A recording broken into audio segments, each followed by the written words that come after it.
Right? Isn't it great? I could go to sleep to this. Damn. Right? That's what I'm saying. Where do you here. Let me drop the stream here. Listening to a lot of Spotify. Fair. Yeah, and then listening to like a lot of composers. This one in particular, I can't remember who the composer was. I'll have to double check. Percy's all classy and shit. Ooh. Yeah? Oh wait, are you looking at stream right now? No, I'm not. I'm just referring to the music. Wait, are you on cam? I did. In a sense. Are you a VTuber? Yeah. Are you a VTuber now? Are you actually? Yeah. He's VTubing right now. Yeah, I'm doing it right now. Where's the stream? Yeah. I gotta find it. Kinda. I knew exactly what you were doing. Yeah. Yeah, I've been working on this for a while. I'm still Percy, Bro. what's your thing? Bro, all you gotta do is start talking in a really high, slow kind of pitch and change your VTube thing to an anime chick with big ol' hunkers, and you're good, bro. You're good. You're gonna make millions. Dang it, Percy, what is your thing? It's Send in the twitch.tv/Percy Sui. TSUI. It's in a tavern. It's in the tavern? Oh, everything's in the tavern. I'm just stupid at this point. Are you good, You dude? could do a hot tub VTuber. You know the worst stream. part? Oh, true. I'm sober right now, and I'm this dumb. Maybe I'm not. Maybe the alcohol enhances your intelligence. Maybe we've been It thinking about it probably all does. along. It probably does, low key. Why am I hearing double of me? Where is this coming from? Yeah, somebody's echoing. I'm hearing double of me as well. Well, that's probably because you're looking at stream right now. No, I have stream muted. Oh yeah. But yeah, this is my PNG setup for now. Thanks to Psycho here, who literally did it in like less than 24 hours. Like, holy shit. I'm gonna follow and then turn that off so I don't get anything spoiled. Yeah. Like, she did it almost all in one sit down. I sat in Discord with her and she did the whole entire thing like on the spot. Hell yeah. I've been looking into making myself a 3D VTuber model. Yeah. 3D. Yeah, That's for really sure. neat. Okay. Oh shit, the I music changed. salute you on that journey, that terrifying journey. Are you gonna? Would you be willing to take me through the journey of setting up a VTube model? She doesn't even really like know. She does 2D art. As far as I know, I don't think you've done any model work, right? No. Okay. Well, even a reactive image would be dope. Terrifying. Sorry. What is a VTuber? VTuber is just basically somebody who Hey, we uses an officially do animated- not have time. Yeah, that's true. Yeah, okay, we have to. We'll talk about it later. Anyways, what did we do last session? Damn, if I remember, it's been a week. It God has. damn, I was drunk as hell during last session. I started hitting on 3 different women. Uh-huh. I got A shot cockblock? down by all of them. Not all of them. That's the worst part. Oh, up. First stage of denial. Damn. Not all of them. Only 2 of them. Ah. Not the first stage of We went Oh, to a yeah. meeting. Oh, with we all went to the ball. Council members or whatever you would call them. Mm-hmm. Grimdark fought his sister. He's gone somewhere. Yeah, and then Welcome while we were to in hell. the meeting hall, I can't remember what her name was, but one of the ladies, the spellcaster lady. It was the one who taught Fexnar how to magic. Yeah, she summoned or manifested a Nail Uh-huh. and is now trying to hold the assembly hostage. Oh yeah, we were about to be in a fight. We were about to declare war, and then We were about to do Geralt. everything you shouldn't do in a diplomatic meeting. Terrell Yeah. did the Roll use the Spell, scroll a counter squirrel. spell to dispel the whatever the hold person, like mass hold person effect was. Mhm. And, Yeah. and then we rolled initiative. Mm-hmm. I do not remember what my initiative roll was, to be quite honest. Let me check. It was 8.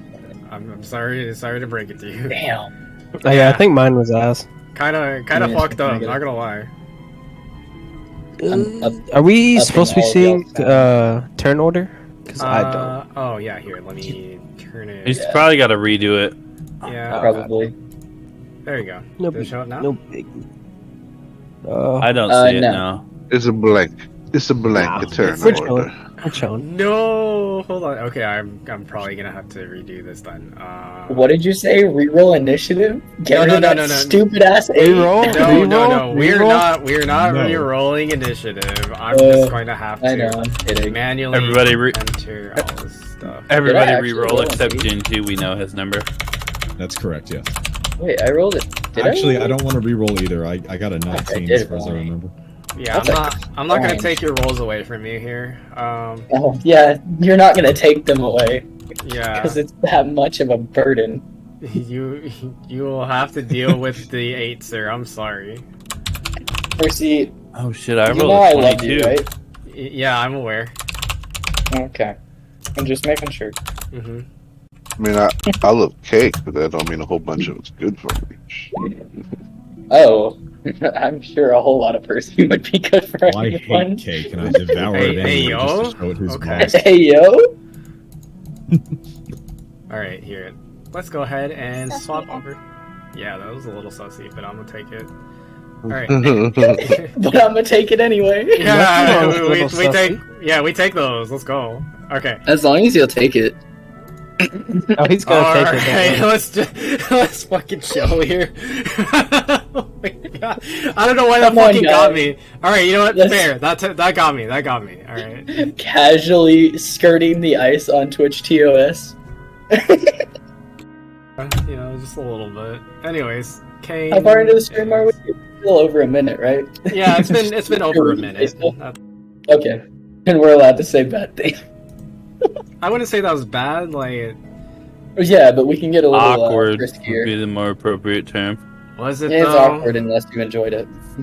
I know. If you didn't enjoy it, then it's awkward.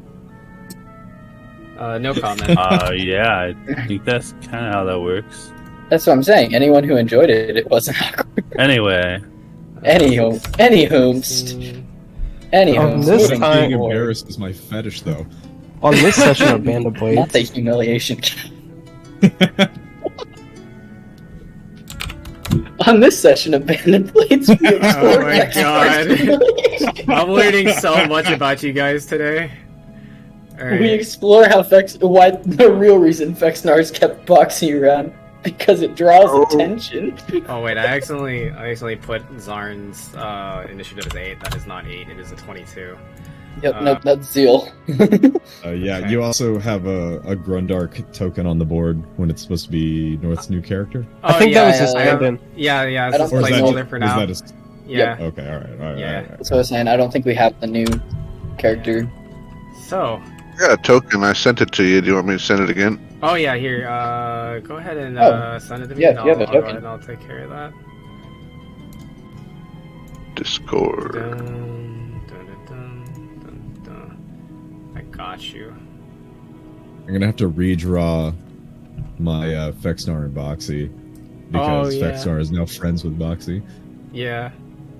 And Oh, also, yeah. Boxy has a little bow tie now. Yeah, and That's that's right. gonna be Shoot. permanent. Do I have my drawing book with me? If I have my drawing book, It's I just might a just cute draw little- it while we're doing things. Yeah. It's just a cute little mimic chest with a bow tie on. It's great. What if I just start drawing it on the back of my land lease? It's actually so cute. You Oh wait, just Skullrish. Do what you gotta do, baby. Ref. Vexnar, would you like it drawn on the back of my commercial lease for my office? Commercial lease. I mean, only if you're gonna Your post Discord. it in chat so we can all steal your private Okay. information. Oh, it's gonna be on the back of it. Also, you can't steal my private information. I already paid the rent. Fuck. I already paid my rent. Alright, Skullrish. At least for this month. I still owe a month the next month. I thought you were about to say you're still a month behind. I was like, oh no. You're a month No, I'm behind actually your 2 months rent. ahead. Oh, I'm actually 2 months ahead. I paid May and June at the same time. Damn, you just dropping bands like that? Okay. Yeah, for sure. I just dropped 1,800 on it real quick. Oh my god. Brag about it, motherfucker. You know what my check was last week? Okay, alright, no. I don't even want to know, okay? I don't even want to Cry at my $700 weekly check. Oh, that's not a lot. Every Pretty good. week?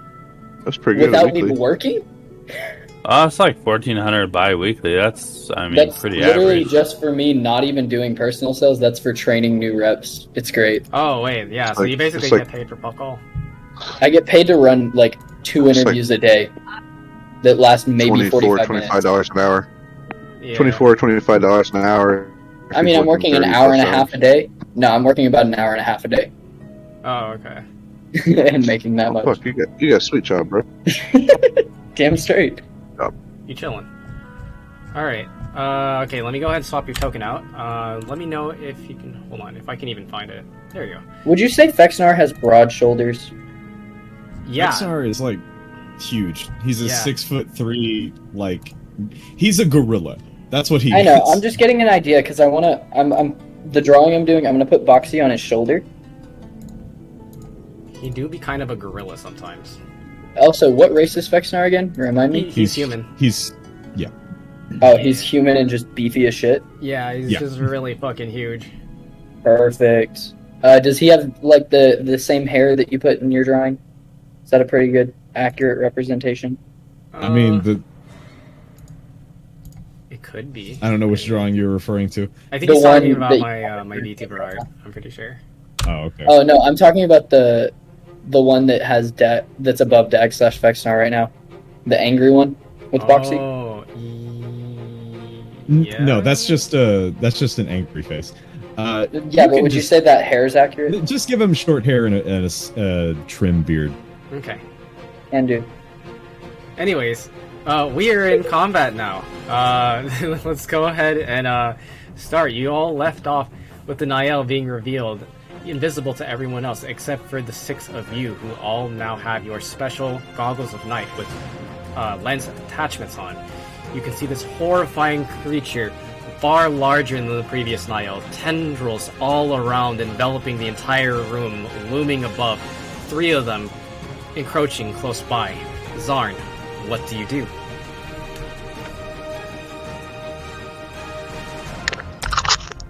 Zarn is going to look at Jaral and tell her to get back and take cover. And then he will cast He will what? attack. What was that last part? He's going to cast Spiritual Weapon. Okay, let's do it. Where are you dropping it? It'll be right in front of the beast, so like right here. Alright, you got it. Okay, that's your spiritual weapon right there. Go ahead and go ahead and roll for it. Hey, let's go. That unfortunately misses as your spiritual weapon, a golden, bright, ethereal weapon of Warhammer, spins around, trying to gain purchase on his torso. It slithers away. Alright, Kane, you're up.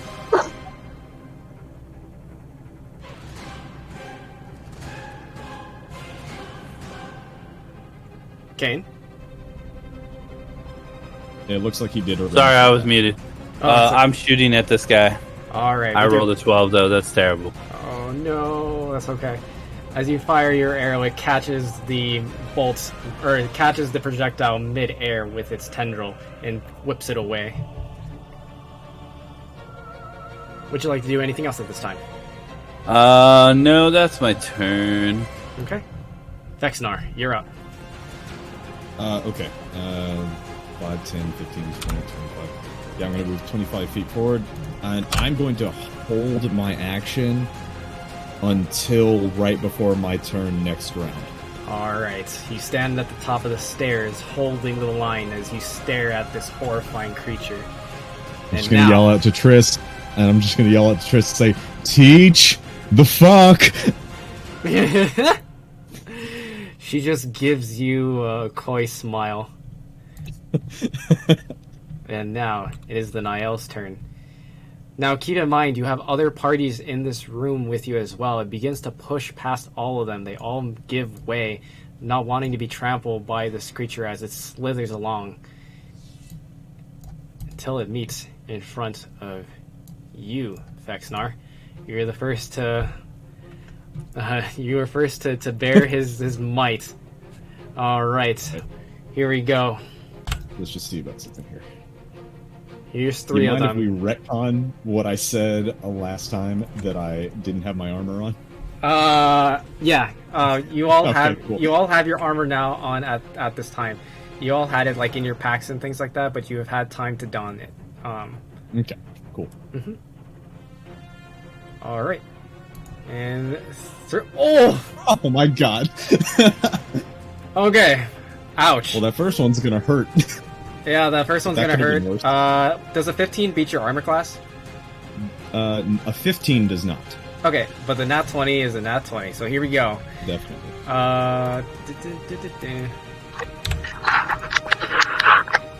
So this is going to be... and then... Alright. Brace for it. 19 damage. It hurts, but I'm alive. As one tendril comes straight from the air. You think you dodge out of the way, but it catches your leg as the remaining weight of its tendril snaps against the tile. And then it holds another action and waits. Kelsier. I'm going to kind of just guard, draw, and ready in action to defend. And then I'm going to put the remnant applicator on my sword. You got it. As you attach the remnant applicator, a bright teal light begins to glow as runes begin to appear along your blade.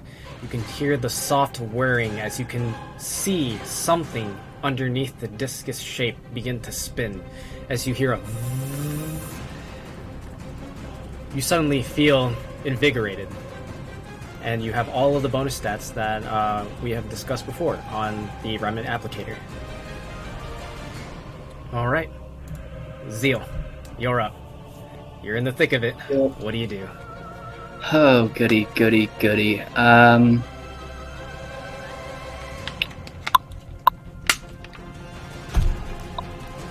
Okay. Is it focused on something else? It is currently focused on Fexnar. Cool. That's nice. Oh wait, is it? How does it look? Remind me, like how the Nile looks. It looks like this. Does it look like a globbing piece of goo? It does not really look like goo. No. Well, is this like I remember like last time you said that the other one turned to like kind of obsidian. Is this one like that type of? You don't know. Well, fuck me. Okay. Cool. Then we're just gonna...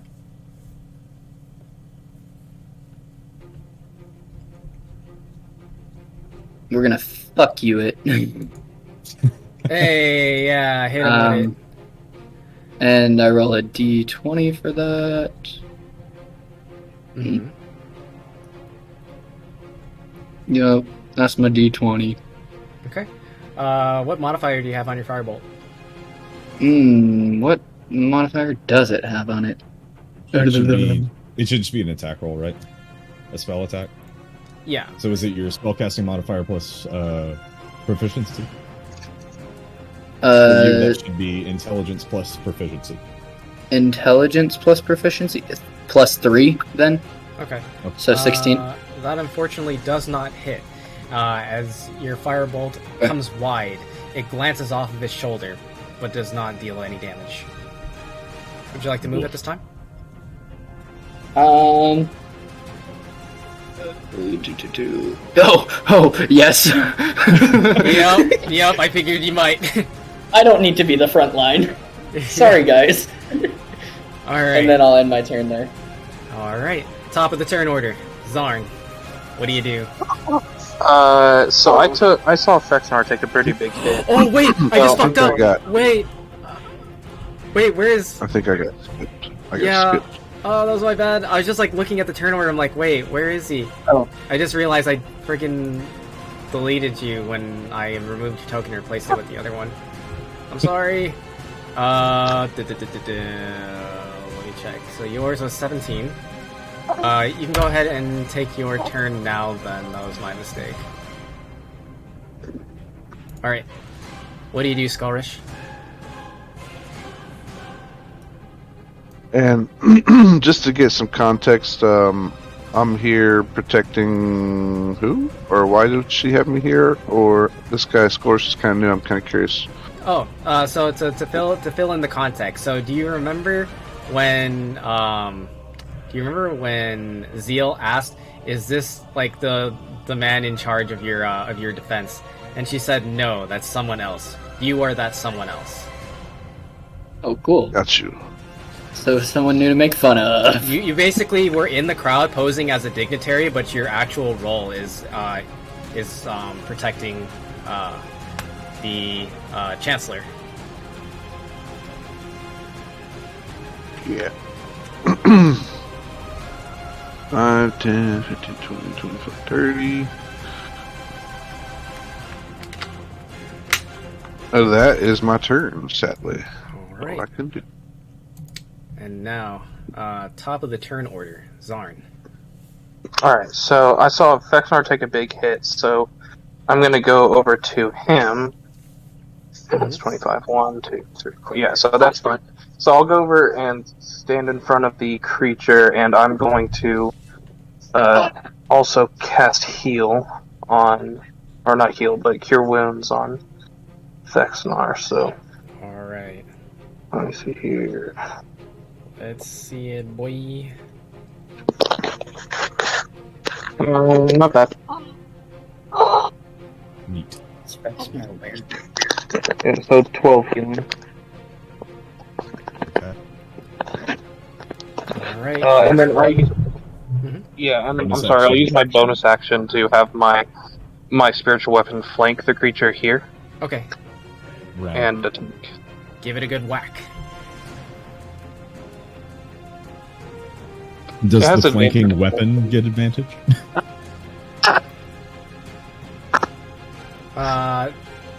No. The weapon does not get advantage. Okay. Because if I allow that, if he were to actually flank, he could like melee attack and spiritual weapon attack at the same time and both would be flanking. That'd be really broken. Okay, so it was a 25 to hit with 9 force damage.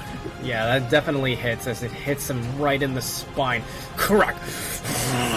As it now like flares its tendrils out, and like you can see just a maelstrom of just obsidian black spin around the room. That upset it. Alright. Let's see. No, this is not the right value. What the fuck is this? Hold on, I gotta check my notes. Is that? Okay. There we go. That's the correct value. Okay, so bottom. All right. There you go. Here we go, boys. Vexnar, it's your go. Okay. So this is my held action from last round. All right. Yeah.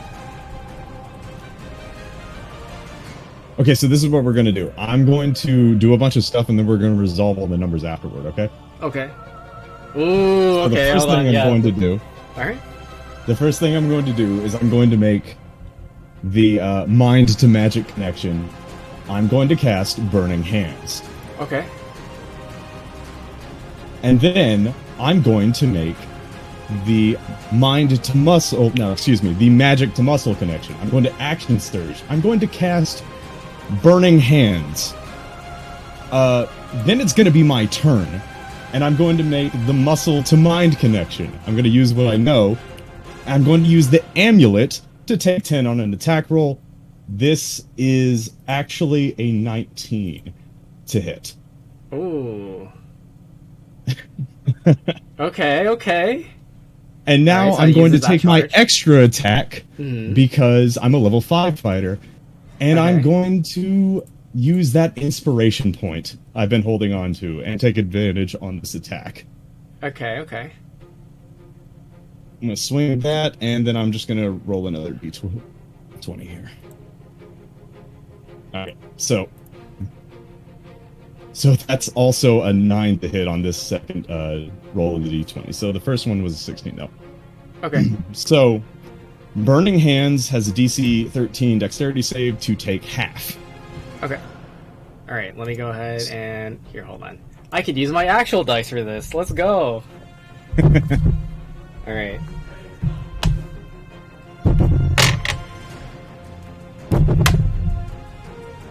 Alright, it fails on both. It takes full damage. It takes full damage. Correct, it takes full Okay. damage from that. Alrighty. So damn, we gotta Right. calculate all this damage. Alright, so here, let's take a look at this. Quick question. Sure, what's up? How did you cast 2 spells? Well, it's because one of them was from his withheld action. Surge. Yeah.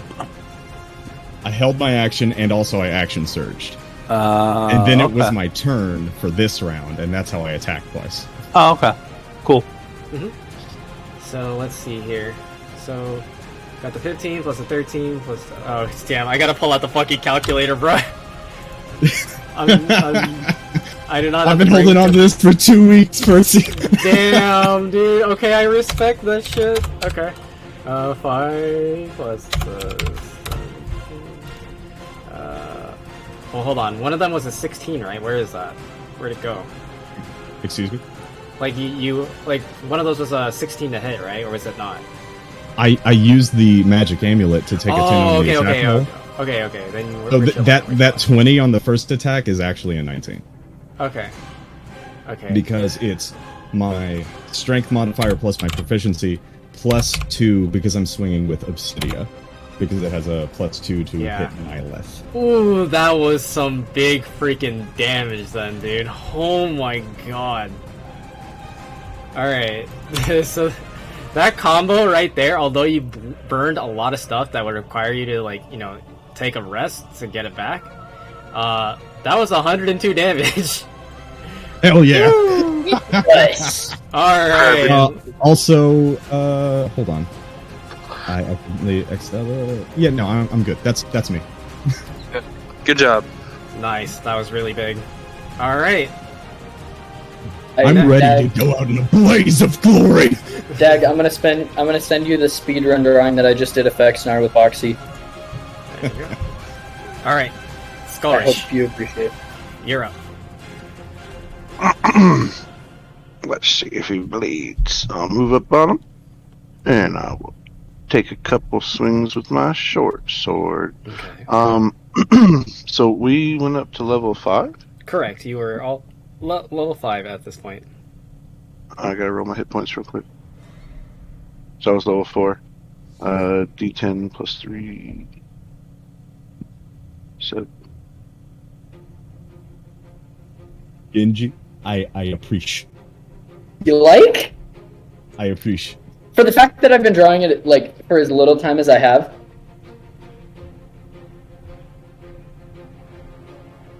For anyone that would like to see it, I'm putting it in the Band of Blades chat. Mm-hmm. See it. Let's see it, dude. And just be fully aware, I don't know what Vexnar's official outfit is, so I just kind of went for it's it. just armor. I have to level up to level 5 real quick. He's the little cutie. Oh.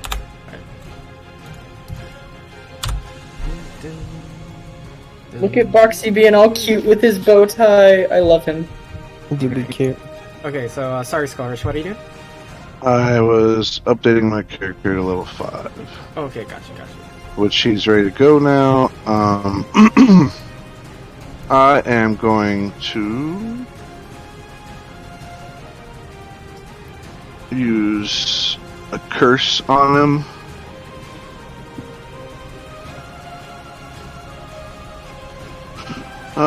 Number of times a short level. I can choose to amplify it. I won't amplify it. As a bonus action, curse a creature within 30 feet until the end of my next turn. Fuck it. I will amplify it, and I'll take my my short sword and kind of drag it across my I got a nice little poofy shirt on. My little my man hairs, my chestly man hairs poofing out from inside the shirt. You can kind of see it, and I take my knife and drag it across the bare part of my chest, causing me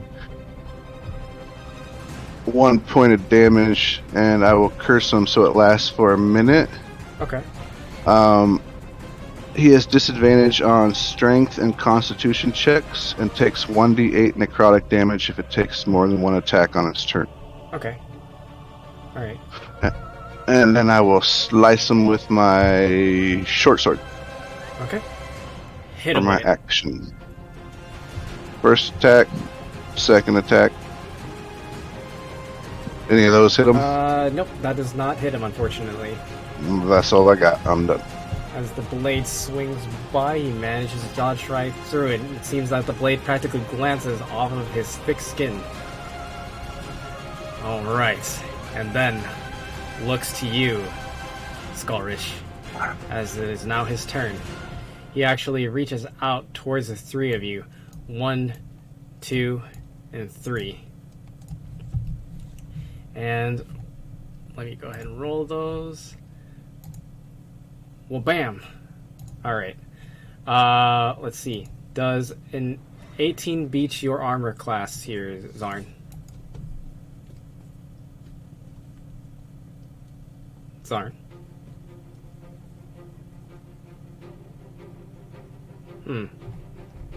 Okay. No, sorry about that. I couldn't get it to unmute.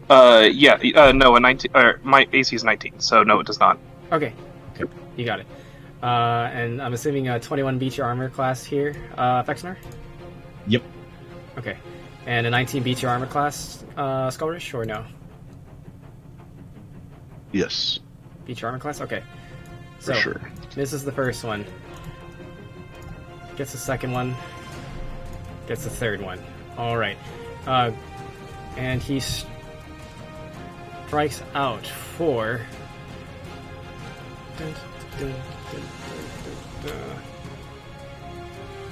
One moment, I'm just doing the dice rolls here.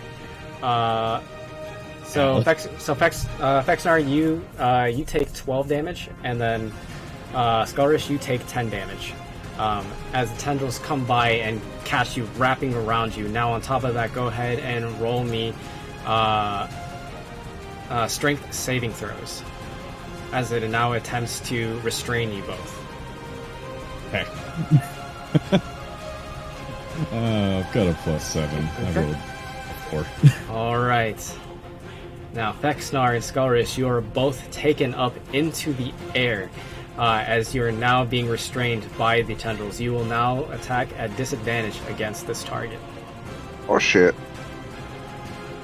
Do we get a chance to break out on our turn? Correct. Okay. Alright. Now, Kelsier, it's your go. Oh, he takes 1d8. He takes 3 necrotic damage Okay. for attacking more than once. At the end of his turn, it's going to last for 10 rounds. At the end of his turn, he gets to make a Constitution DC 14 check to shake off the curse. Okay. Let me go ahead and roll for the con save. What was the con save? 14. He passes. Shit. Alright. Kelsier, what do you do?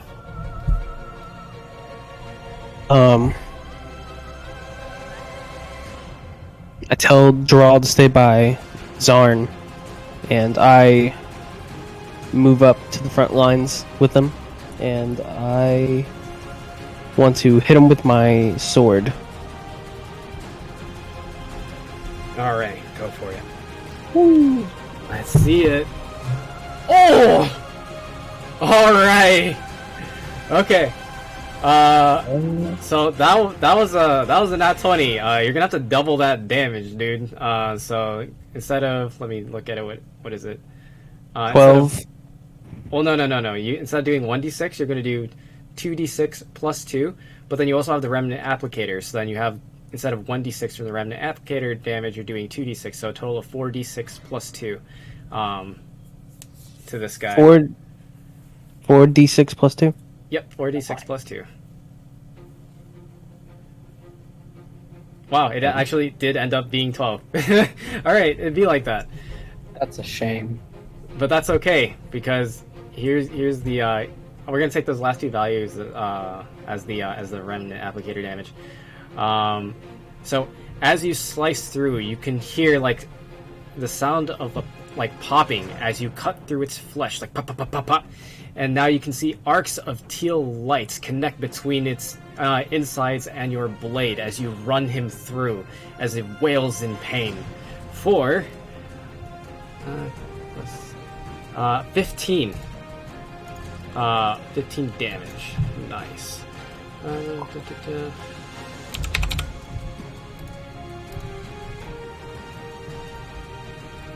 Bam.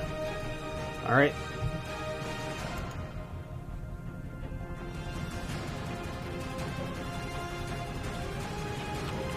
Oh yeah, that's true, you're right. He does get to add his casting mod to the damage as well. So that's actually plus what's your casting modifier? It's not intelligence? It should just say like modifier. Yeah, it's like your intelligence. For artificers, it is intelligence.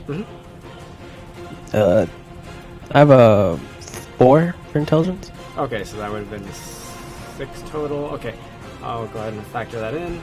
So that is this. Pop. Alright. Done. Alright. Thank you for the heads up. Alright, Zeal. You're up. Am I making a mistake? Probably. Am I gonna do it anyway? Yeah. We love that. Okie dokie. So, I mean, I just strolled up I to rushed something that's 15 to right cubic feet big. here. So, like, right up in his personal space, as one does. And would you say he's still relatively distracted? Yep, he definitely is distracted. Okie dokie. Then what we're gonna do is... you are... Yes. This. Okay, that hits. And then I'll roll damage in a moment. And then this. And then this. Okay. Oh wait, hold on. What was the distance that you moved there, though? So technically, the exact spot I'm at is right here, but I didn't want to be like under the guy. Yeah. Well, I mean that he's occupying that space there where you're pinging. So he's occupying the whole space. Yeah, he's occupying the whole. Okay, space then can we just add in that I wasted my bonus action to rush? That is okay. Yeah. So you'd have to use one of those attacks. You can't have both. Action surge, because cunning action's a bonus action. Oh, okay. Yeah, I see what you're saying. Okay. Yep. I'm just saying that, like, for purposes, because I didn't realize that. Yep. Okay. So, roll damage on both, correct? Yep. Roll damage on both. Okay. The sub-expectation sword is. Oh, and it was sneak attack damage, right? Yes, it would be with sneak attack damage. Because I asked if he was brought. Okay, cool. So an extra 1d6. So we do advanced dice roller. The first damage roll for the sub-expectation sword is that. And then the pipe pistol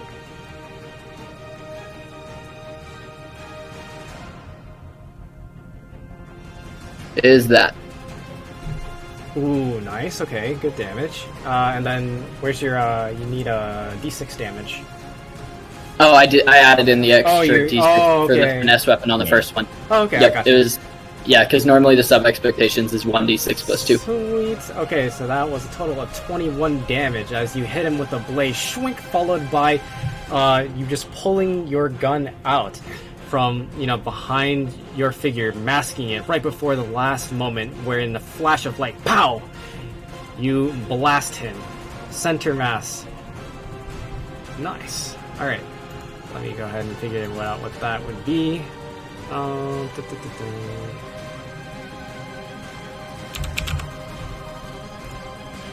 And it is at this time, as it reaches this point, it kind of staggers backwards. It's jarred by that weapon. It's never seen something like that before. Yeah, it moves just a little bit. It's still in place, but it kind of just wavers around from side to side like a tower as it looms But that's above. the first movement we've seen from one of these, so we're doing good.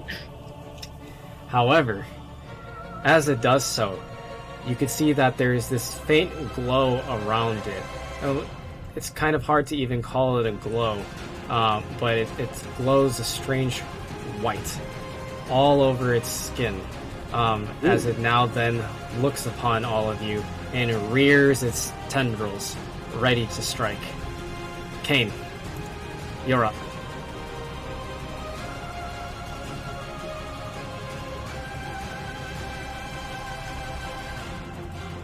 Kane, hello. Damn it, I was muted. I'm gonna shoot it again. Is this considered a monstrosity? It is indeed considered a monstrosity. I thought so, because I thought the last one was. Okay, so this will be a +2 to hit. Correct. 22. It hits. Alright.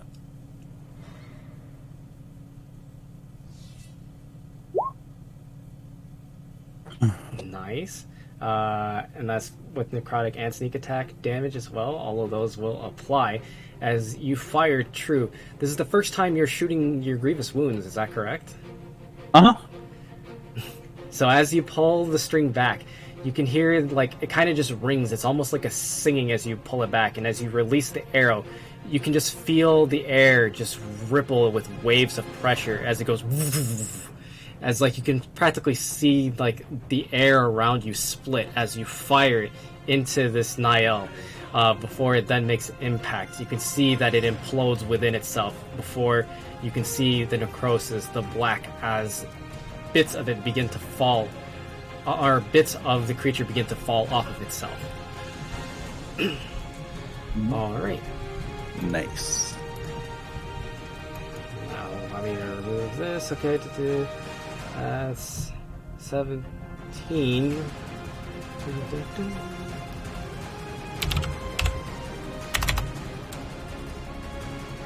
Nice. Good damage. Alright. And now, Zarn, you're up. I am going to call out to the to Muradin and to the dwarven paragons before me who have fallen and ascended, and look to cast Spirit Guardians. And I'm going to designate all of my allies as being immune to it. But let's see, it didn't show the effects there. Let me show in VTT so you can have the description.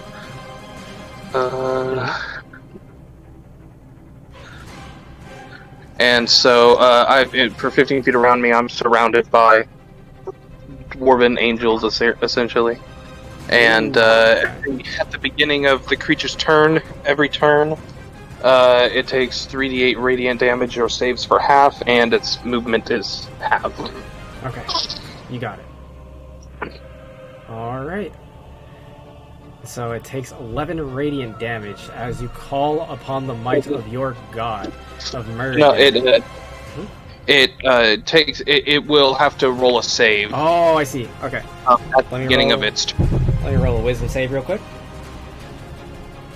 Okay. Does it take the damage, or does it have to roll the first once it's activated? At the beginning of its turn, it will take the damage. Its turn. Okay, gotcha. Yeah. All right. At the turn, it'll take that damage or save for half. And then as my bonus action, I'll have the spirit weapon attack again. All right, hit me with it. Actually, no, never mind. I'm gonna hold my bonus action for now. Okay, you got it. Okay. Yeah, then I'm done. All right, Vexnar, you're up again, big boy. Spirit weapon. Is that a concentration spell? No, No, it is it's not. not. Okay. All right. So, Vexnar's roll. First thing I'm going to do, bonus action, second wind. Yeah, there we go, 11 HP. Yeah. That's pretty good. But sorry to interrupt. Zarn could attack with his bonus action spiritual weapon if he wanted to. Yeah, I didn't want to use my bonus action. Yeah, he held it. Yeah, so Oh, I'm sorry. Okay. So, may I make a save against being restrained? Yes, it is now your go. You can go ahead and roll your strength saving throw to break out of its grasp. Ooh, and that will pass for sure. As you just break free, you literally just muscle your way out. Your arms expand wide, showing your wingspan as its tendrils pushed away. As you land, 3-point landing on the ground. You are now free and no longer under the effects of restraint. All right. Yeah. You know I got to do it to him. I'm gonna swing twice. Go for it. And then Okay. Okay, so those all right. both are 25 and 19. All right, you got it. Both of those do indeed hit, and that will hit him for 29 damage. Whew. Getting it. Put the deeps. As it reels backwards, it's surprised as its tendril releases you, and the flame of fury flies across the battlefield, striking him 1, 2, as it takes 2 tendrils cross together to try and block the hit, but still takes damage. Alright. Skullrish, you're up. Oh shit! I'm getting flown around in the air by a stupid little thingy thing. Go ahead and do me a strength saving throw if you will. That's if I want to get out. Correct. If you want to get out, strength save. If not, if you have something else in mind, go for it. Nope. My strength is ridiculously non-existent. Mood.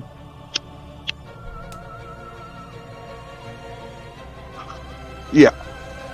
So I'm just gonna attack him with disadvantage, sadly. I got a short sword any chance, will be 3 attacks. First attack plus 7, does 21 hit? 21 does indeed hit. Hell yeah. I will slash, yeah. Take 10 points of damage. Nice. And that was my first attack. Second attack, does 18 hit? 18 does not hit. And offhand attack, I'm pretty sure 9 misses. Alright. Yep, 9 definitely does miss. However, you do manage to hit him with one of those strikes as your short sword strikes at his tendril. It still holds on strong, but it wails as it then, kind of like swings you around. It's like trying to get you to stop hitting it. As you try to resist. That's right, respect the alpha. Yeah. Alright. And now it is the Niall's turn.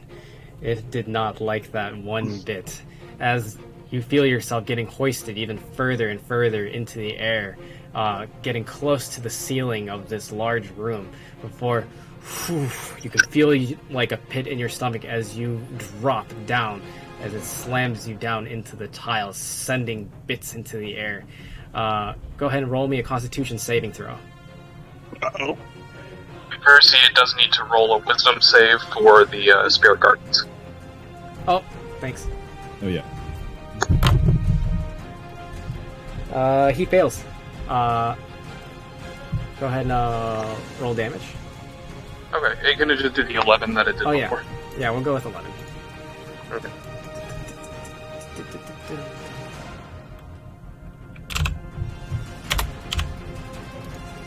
Bam. And that Constitution save fails, as he then manages to slam you into the ground. You can feel the waves of pressure through the tendril then strike at your body, as you can feel like wind escaping your lungs.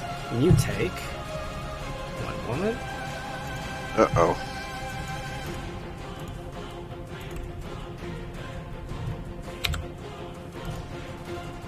Ooh, okay. Fortunate. You take 8 damage from being slammed into the ground.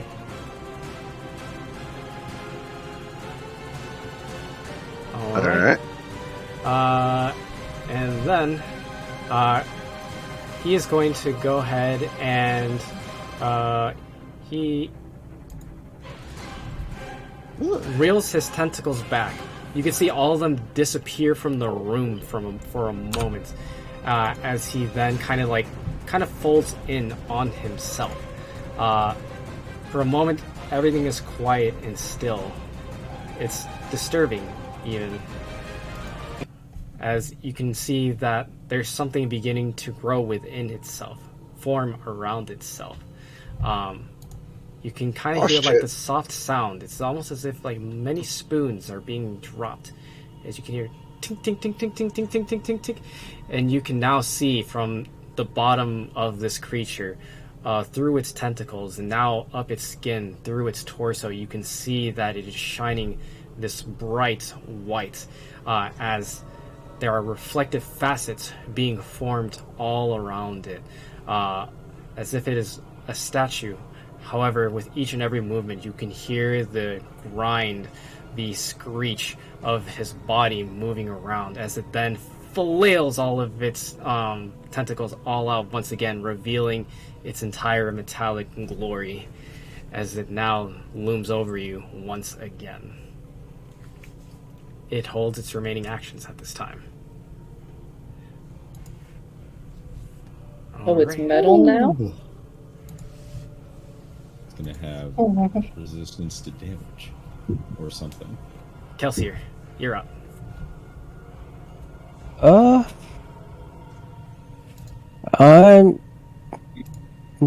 Yeah.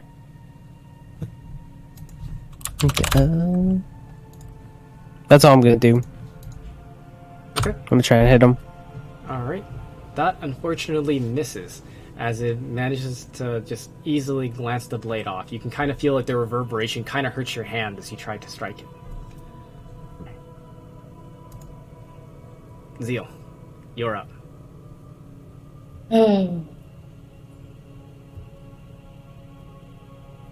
So it's metal now, right?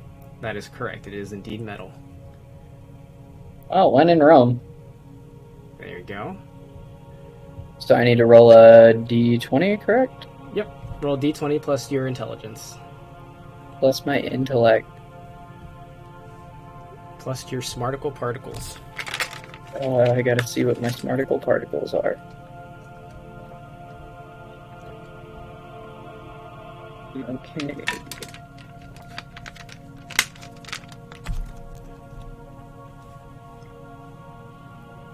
Alright. What? Oh. It's never worked. It never works. Damn. Okay. Okay. I'm going to use my movement now. Okay. Wait, why is it not telling me? Tell me feet. Why is it not? It is telling me feet. I'm just too far. Okay. There, and then there. So that gets me to here. And then we're going to use cunning action as my bonus action to dash to get me to here. Okay.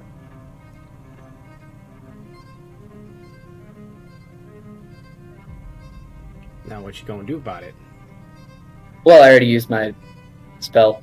Are you gonna yell at her? I'm gonna look at her and go, you know, I tend to not like hitting women, but I'm not afraid of beating a bitch.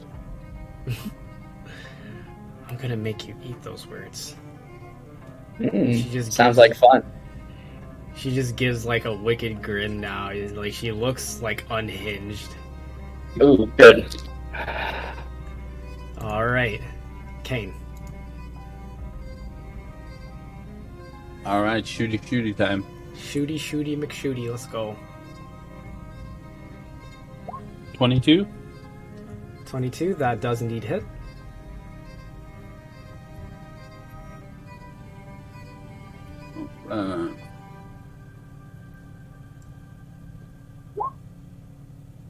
Oh, wrong damage. Hold on. Yeah. There we go. There we have it. And so, you fire your arrow. It looks like it's about to like plink off of it, but it manages to catch just a tad, and strikes the Niall against one of its tendrils for 10 damage. 18 damage. No, it's metal. The physical part of it. Oh, yeah. Shit. The necrotic is doesn't get any damage reductions to necrotic, but the physical part has been cut in half, as it has resistance. Okay.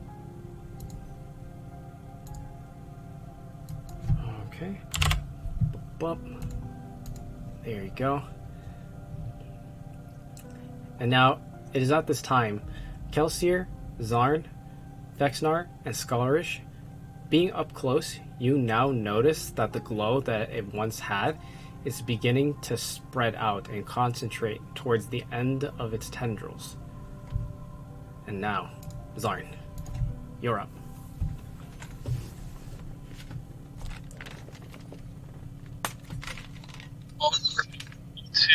How bloodied are my friends around me looking? How what? How bloodied? Oh, how bloody? How damn? Good question. How are you all looking right now? I'm looking like hot shit. I'm looking great. Yeah. Everybody is in healthy condition other than, I believe, Vexnar and Skulrish, who have taken some damage.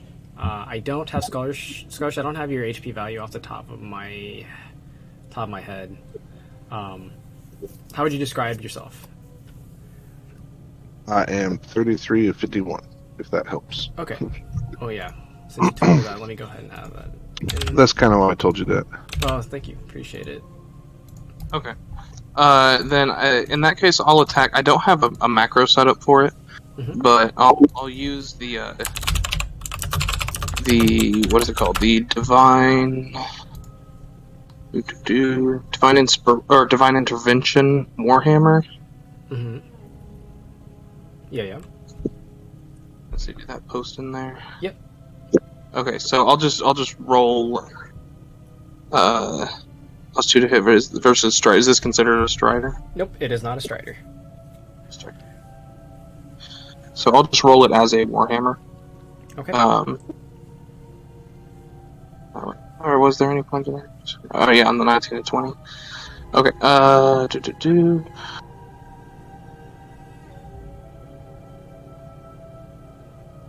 Ooh, not a great roll.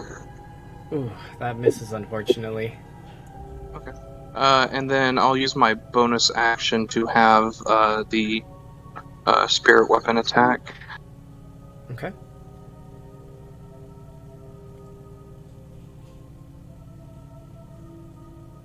$20 overall. Oof, nice. Oh, wait. Oh, no. Unfortunately, that spiritual weapon does not hit either. Okay. It just barely misses. Alright. And... AC. yeah, and that's the end of my turn. Alright.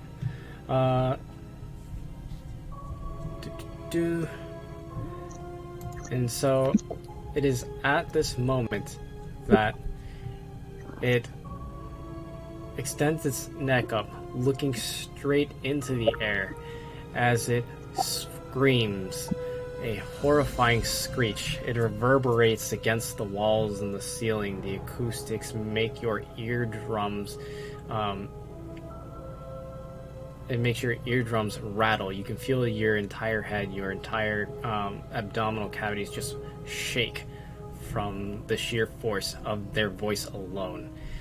Everyone, please make me wisdom saving throws. There be any way that my helm being like help at all? Oh, your breathing helm? Like I have the helmet on and all that. No, unfortunately, the hemp does not help with this. No. I wish I could. Oh my! Goodness. No. Her didn't help It's you. bad. Alright. Hold on one second. One second. Oh shit. I'm gonna look at this ability real quick. Okay. Alright. So, Zarn and Skulrish, you both passed your wisdom saves. Although you are startled and rattled by the effects, nothing else happens to you at this time. However, Kane, Vexnar, Zarn, not Zarn, Zeal, and Kelsier. Oh, I'm gonna use since did I fail that roll technically? You did technically fail that roll. Are you gonna use that's an ability check? Are you gonna use your dice? Oh, I see. Okay. It's an ability check. Yeah. Son of Okay. hours. Oh, it doesn't work for. Yeah, it doesn't work for saves, so he still fails it. No sadness. All right, and so you all fail your checks. So I will begin to describe and go one by one as to what happens to you when you succumb to this effect. Kane, you. Hold on one moment. Why did the music stop? There we go. So, Kane, you blink once, and then you find that you're standing in a white room. It almost like it's as if you can't even perceive the floor itself. Almost as if you're floating. You blink again. Items, as far as the eye can see, on shelves that seem to be endless, appear on either side. You blink again. The items are gone. You are now in a cobblestone room. You blink again. You find yourself in the same cobblestone room. Items lining the floors, the walls, the ceiling. It's as if everything is embroidered and lined with all sorts of magical items, rings, necklaces, weapons. If you name it, you imagine it, it is here. And as you try to pick up any of these items, you find that it begins to melt. And as it begins to melt in your hands, you can feel something retching in the bottom of your stomach. You feel that something is pushing against the roof of your mouth. You feel the strong urge to vomit. And you begin to vomit out rings and necklaces and chains. You can see the arcane remnants of dust coming off of them as you just retch it out of your mouth. It seems that you can't seem to make it stop. Make a Constitution saving throw. Hold on one second.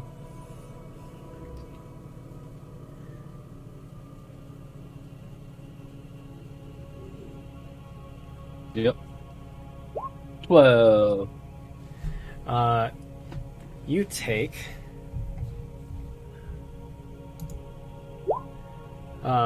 you take 3 damage as you can feel that like something is like tearing you up from the inside out. You continue to try and resist the urge to continue retching up the contents of these magical items. What do you do at this time? You still have your wits about you. It feels as if you have your wits about you, but you have this effect that you cannot shake, at least at this time, as you look around and try to gain your bearings. Well, shit, I don't know, man. Try to not throw up whatever that thing that is tearing me up. Would you like to make a perception check? Yeah. Okay. Roll me a perception check. Ooh. Okay. Perfect. All right. And as you make a perception check, and you take a look around at the room, like, you know, you're like holding your throat, you're holding your stomach, you're like, you feel like crap right now. But as you look around, you notice that the wall is not entirely solid. There are gaps in it. It's formed mostly by magical items on their own. However, you can see something on the other side. Something is moving on the outside of these makeshift walls.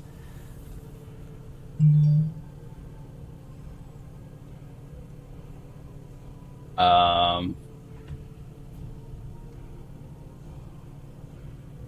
can't lick anything, or I can.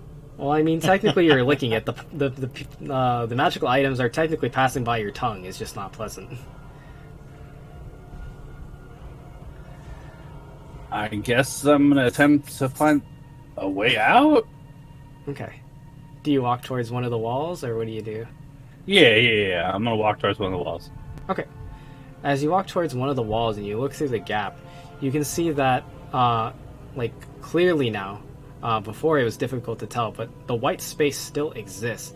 And in the distance, you can kind of see, like, if you can imagine, like a drawing or, like, color coming back in, so it's white for quite some distance, and then you can see gradients of color again, as there is something formed around another individual standing there. He's not far away enough that you can't tell who it is.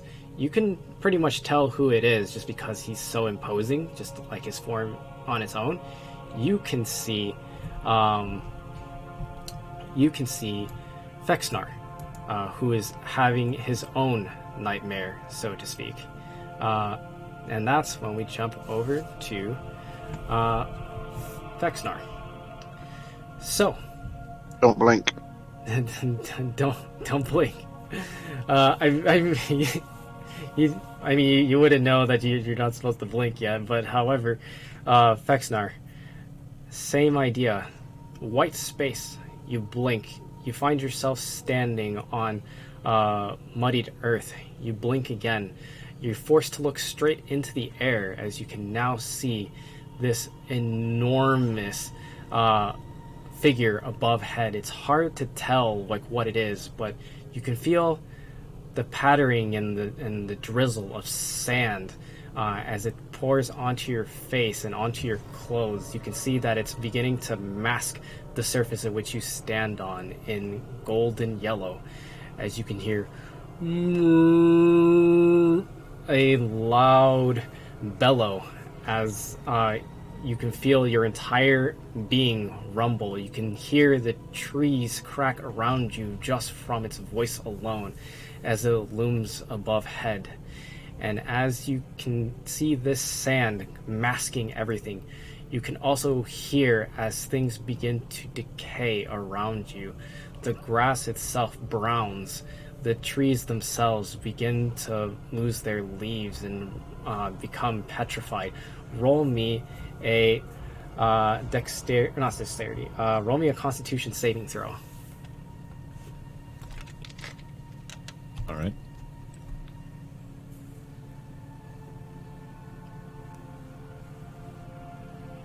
All right. And you manage to resist the effects of the sand as you kind of like whisk it away off of your arms and off of your head. You kind of shake your hair around to get everything off of you. And you can feel that there's like a stinging as you do so, but you manage to get it off and you feel some relief as you now look around at this open expanse of trees and plains, and as well as this enormous sand-like creature above head. What do you do at this time? I think, given the enormity of the situation, I think Fexnar is just kind of stunned. He clutches his sword, but kind of like, just reflexively. He doesn't have any intentions. Okay. Roll me a perception check at this time. Hey, I'm good at those. Nice. And now that as you take a moment to look around, although you are overwhelmed by the scene itself, your eyes dart around and land, luckily, on a strange sight that makes you focus a little bit harder. You notice that the area around you isn't fully formed, that the image around you is not complete. You see white space, followed by a strange box made from objects that you can't really discern from this distance. But as you look there, you see that one thing stands out in particular. There are tufts of black fur sticking out in the gaps of this box.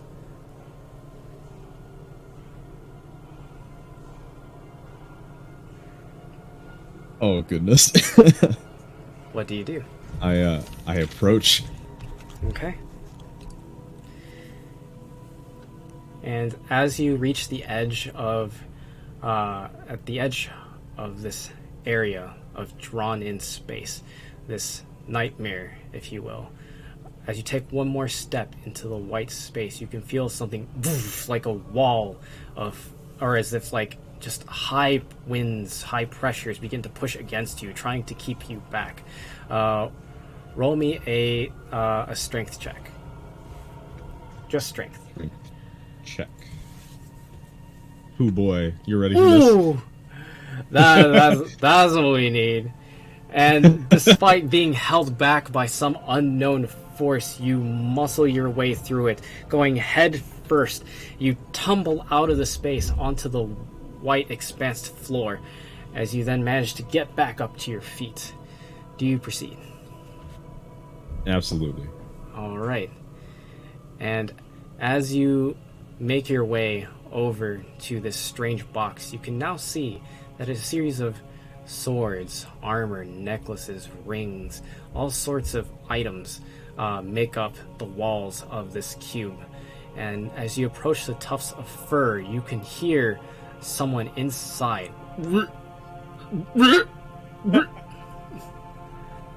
Kane?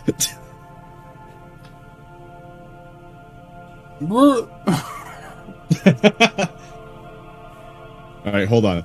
I'm gonna try to get you out of there. Okay. As you're trying to think of a I way guess to get him out of there, we move over to the next person. Has Arn passed? Ah, Zeal. Zeal. You blink, and the image of the inner hall, the conference hall, disappears. And as you open your eyes, it is white. You blink again. It's white, as far as the eye can see. You blink again. There is still tranquil waters across the floor. It expands forever. It's as if you're standing in the middle of the ocean, yet there is no wave. Everything is still. It is quiet. You attempt to speak, and you feel as if that you can't even hear yourself. It's as if everything is just a void. And you begin to look around. What do you do?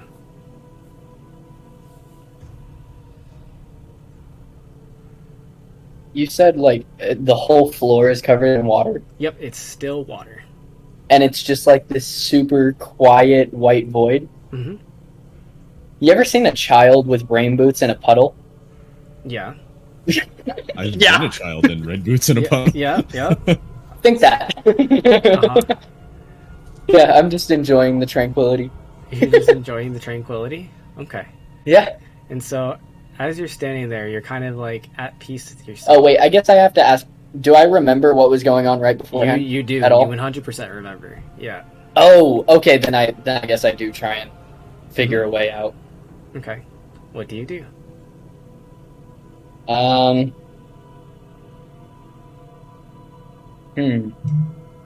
Ooh! Idea. Okay. I take Icicle out and hit the water with it Okay. and try and, like, freeze it. Okay. Go ahead and roll an attack roll.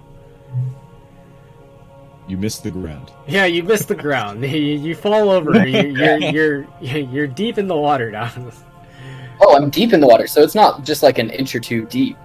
Yeah, it's just tranquil waters that you're standing on initially, but once you try to attack it, you just stumble into it like normal water. And now that you're upside down, you're unable to tell which way is up. And as you kind of look around, like you're kind of like trying to move your head every which way, and now you realize there is no up. You can't even see any light. It almost feels like you're so far down, like there is no surface for you to reach. Okay.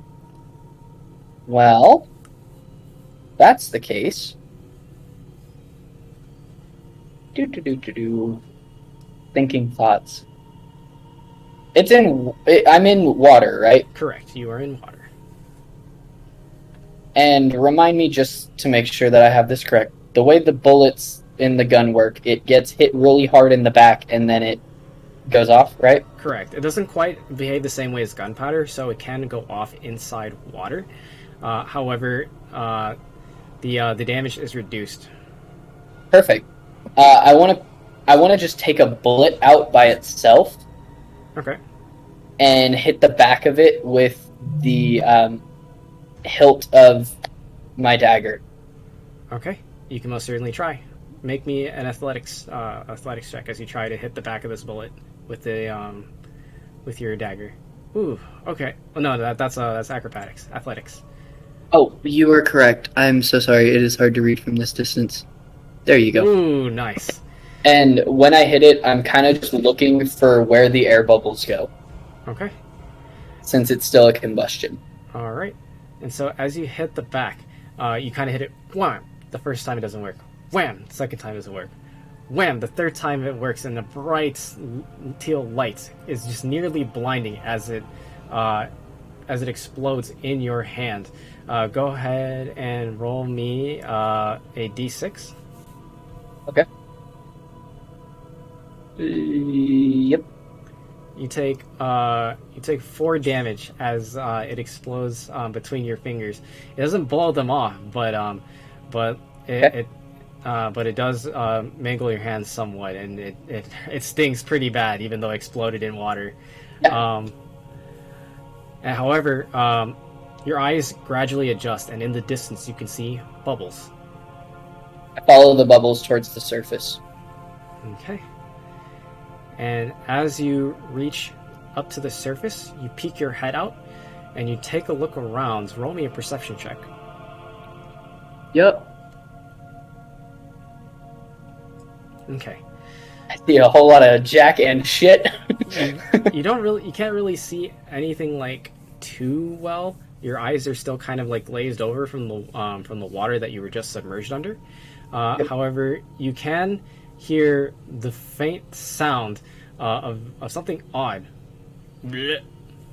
Blech. Okay. I guess I want to let me find a make my crowbar or way to the sound. I want to just make my way towards the sound. Okay. Alright, so you climb out of the water towards the edge. It seems like almost the edges as if they're painted on. You climb your way out, and as you try to reach the edge, make me a strength check as you push towards the edge of your nightmare. Oh.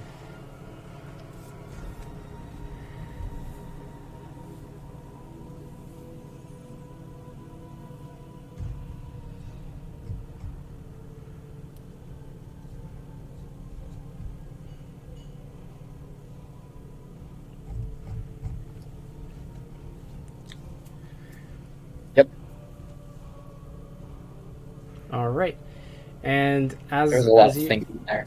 As you make your way towards the edge, it just like it holds you back, as you can feel a force, like a gust of wind, as like it's trying to push you back into the water.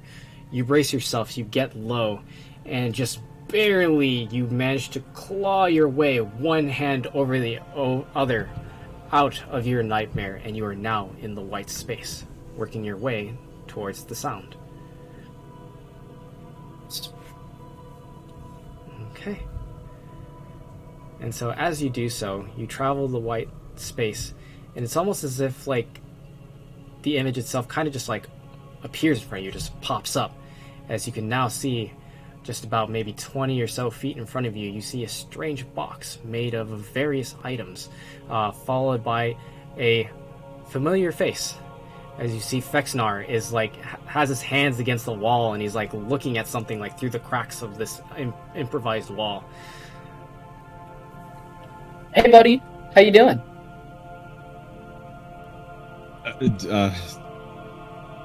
You know, understandable. To a different dimension.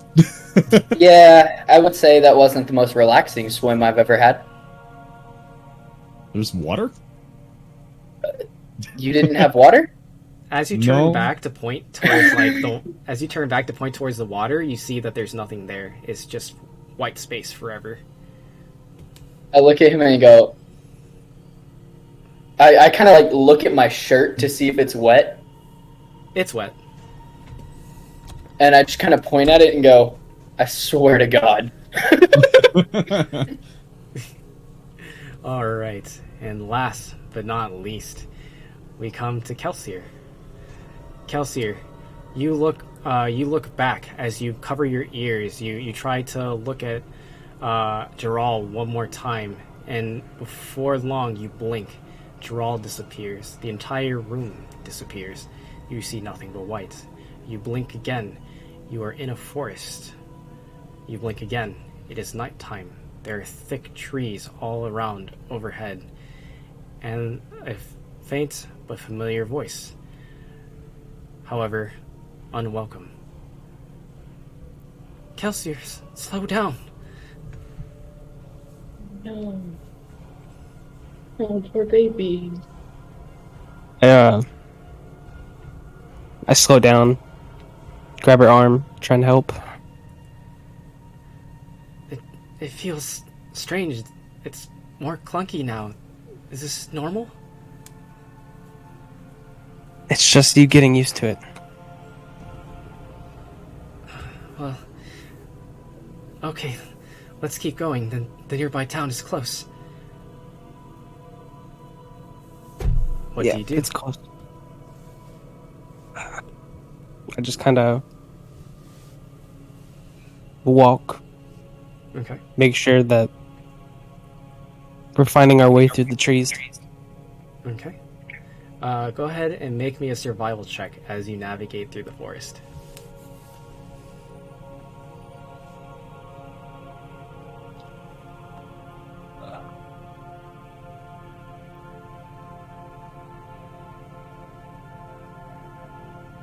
Okay. And as you navigate around, you find yourself becoming more and more lost.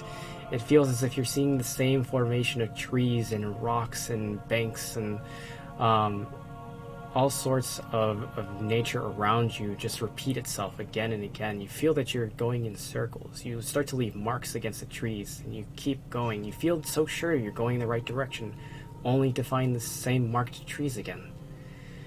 And then you hear it. The soft whirring of gears and of metal creaking. Kelsier? I turn to look. You turn to look, and you can see as the exoskeleton around her begins to fold in on itself. Wide-eyed terror across her face as she tries to reach out, only to have her arm fold in on itself. You can hear the sickening crunch of bone as it happens. What do you do? I fall with her, trying to take one of my hands behind her back and rip it off. Okay. And as you do so, you realize that your arm that you had long ago is there as you reach under her, and then once again you hear another sickening crunch as you can feel searing pain where that arm once was.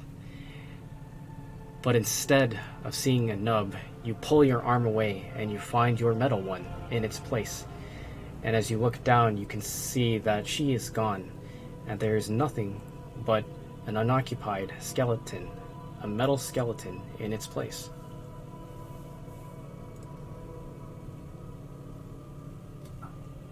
I tear it apart, disassemble it all. Okay. And as you reach down to tear the skeleton apart, as you unscrew one of the hinges and pull it apart, as if space itself opens itself to you, and you look down and you can see that there's white space below. It's as if there's a tear in space itself as you take this exoskeleton apart. I grab the exoskeleton and I just go through it. Okay. And as you do so, you can kind of feel like a strange like sensation in your stomach, like as if like a sense of gravity has just shifted as you step through. It almost feels that your body turns 90 degrees as you now are standing upright in an endless white space. However, close by to you, about 60 feet away, you can see that there are two figures standing by a strange improvised box made out of all various things. I go towards them. Okay. And as you approach them, you're approaching with your crumpled exoskeleton in hand. As you get close to them, they can hear the sound of creaking metal as you approach. I just say as like a meta thing, I always feel so bad for Kelsier as a character. Because it's like in these nightmare scenarios, we get out of ours and he just goes through this like horrifying moment complicitly. Yeah. It's so sad. Oh, it is really sad. It's made like that. I know. I swear, I could be in tears for Kelsier. Yeah. Oh, his backstory is very sad. Oh, my eyes start to water every time we do this shit. Oh no, mine literally started there because like I know the story, but like, oh. It's so sad. I guess back in game, do we see him running up? Well, you hear him rather than see him first. You can hear the creaking of metal behind you, like something is swinging. I just look at him and go, "What the fuck is that?" My nightmare. Oh. Okay. Alright, and now that all four of you who have failed your wisdom saving throws and were caught in the Niall's nightmare, you are now with your final member who is still trapped inside the box. He can communicate. You can communicate, Kane, to some extent, in between like your bouts of vomiting. However, you are trapped inside. I'm gonna try to force my way through. Alright. Do you like just strike it like with your psychic weapon or like your sword or your dagger? I am gonna strike it with my psychic weapon. Alright. Does anyone else do anything at this time? I'm gonna try to help him out. Work it from both sides. Alright. So you all work together to chip away at the wall, I assume? Yeah. Actually, sorry. The crack that Fexnar was like looking through. Mm-hmm. I'm gonna wave him over and pull out Sub Expectations and like shove it in to try and like pry it open. Ooh, I love it. Okay. Alright. And like I'll change Sub Expectations to kind of a crowbar type shape. Okay. You got it. Alright. Okay. What else is everybody else doing? Vexnar, you're chipping away at the wall as well, I assume? Sure. What do you want me to do? Just roll me an attack roll of your choice, a melee attack. A melee attack of my choice. I'll help Vexnar. Alright. I already accidentally rolled an attack roll. No worries. You said a melee attack roll? Yep. So for mine, would it be Sub Expectations since I'm using it? Correct. It would be subvert expectation. Yeah, I use sub. Nice. Okay. And so as you're all chipping away at the wall, someone has reached inside and with subvert expectations, creating a crowbar. You can see a metal hook from your end, Kane, as it like starts to pry. You can see the wall weakening as all four of you work your way towards breaking the wall. And as you do so, finally, you can see light pouring in, larger than ever, as it's just enough for your shoulders to come through, Kane. Alright, I'm gonna climb through. Alright. As you climb through, you can feel one last lurching feeling in your stomach as you let out all of the contents of those magical items out onto the floor. They sprawl across the white floor dry as it spins and rolls and clambers around you. Does any of it get on me? Nope, it's just all over the floor. Okay, just making sure. I was definitely getting prepared to just backhand him. Yeah, for getting magical items thrown up at Did you just throw up on me? And I preemptively dropped a GIF in chat. I'm just gonna look at him. I'm just gonna look at him and go, "Oh, what the fuck? Okay. Gross." You're no longer under the effects of this vomiting sensation. You feel that your stomach is now calmed down. I would like to grab one of those items. Okay. And lick it. Here we go again. And lick it. And as you lick it, you feel the sudden urge to vomit again. No, I'm just kidding. I was gonna say, if he starts vomiting, I'm kicking him back in the room. you pick up the sword and you lick it. It tastes like iron. Ah, that's better. What Like the it hell should is taste. wrong with you? Did you ask me that? Like, Yeah. In character. Just what the hell is wrong with you? I don't know. No, probably the same kind of shit that's wrong with you. I think we're all just Sorry, trying to cat, make but I ourselves don't look- lick shit. No, you just hit on every female thing you see. Oh, I hate lick this. shit. It's weird. You look desperate. Everybody's got their thing. Vexar looks around to try to figure Sorry, that out laugh what he was can out do. of character. I'm just gonna go. Huh. Okay, let's go. Smart stuff. All right. And as you all take a look around, now that you're all free from your spaces, you notice as you look around that the ways in which you came all disappear. It is all white. However, on closer inspection, you notice in the distance that there is a large, imposing door of oak with metal stripped across to reinforce it, rivets holding them down, and two large wrought iron handles on one on each door to allow it to open.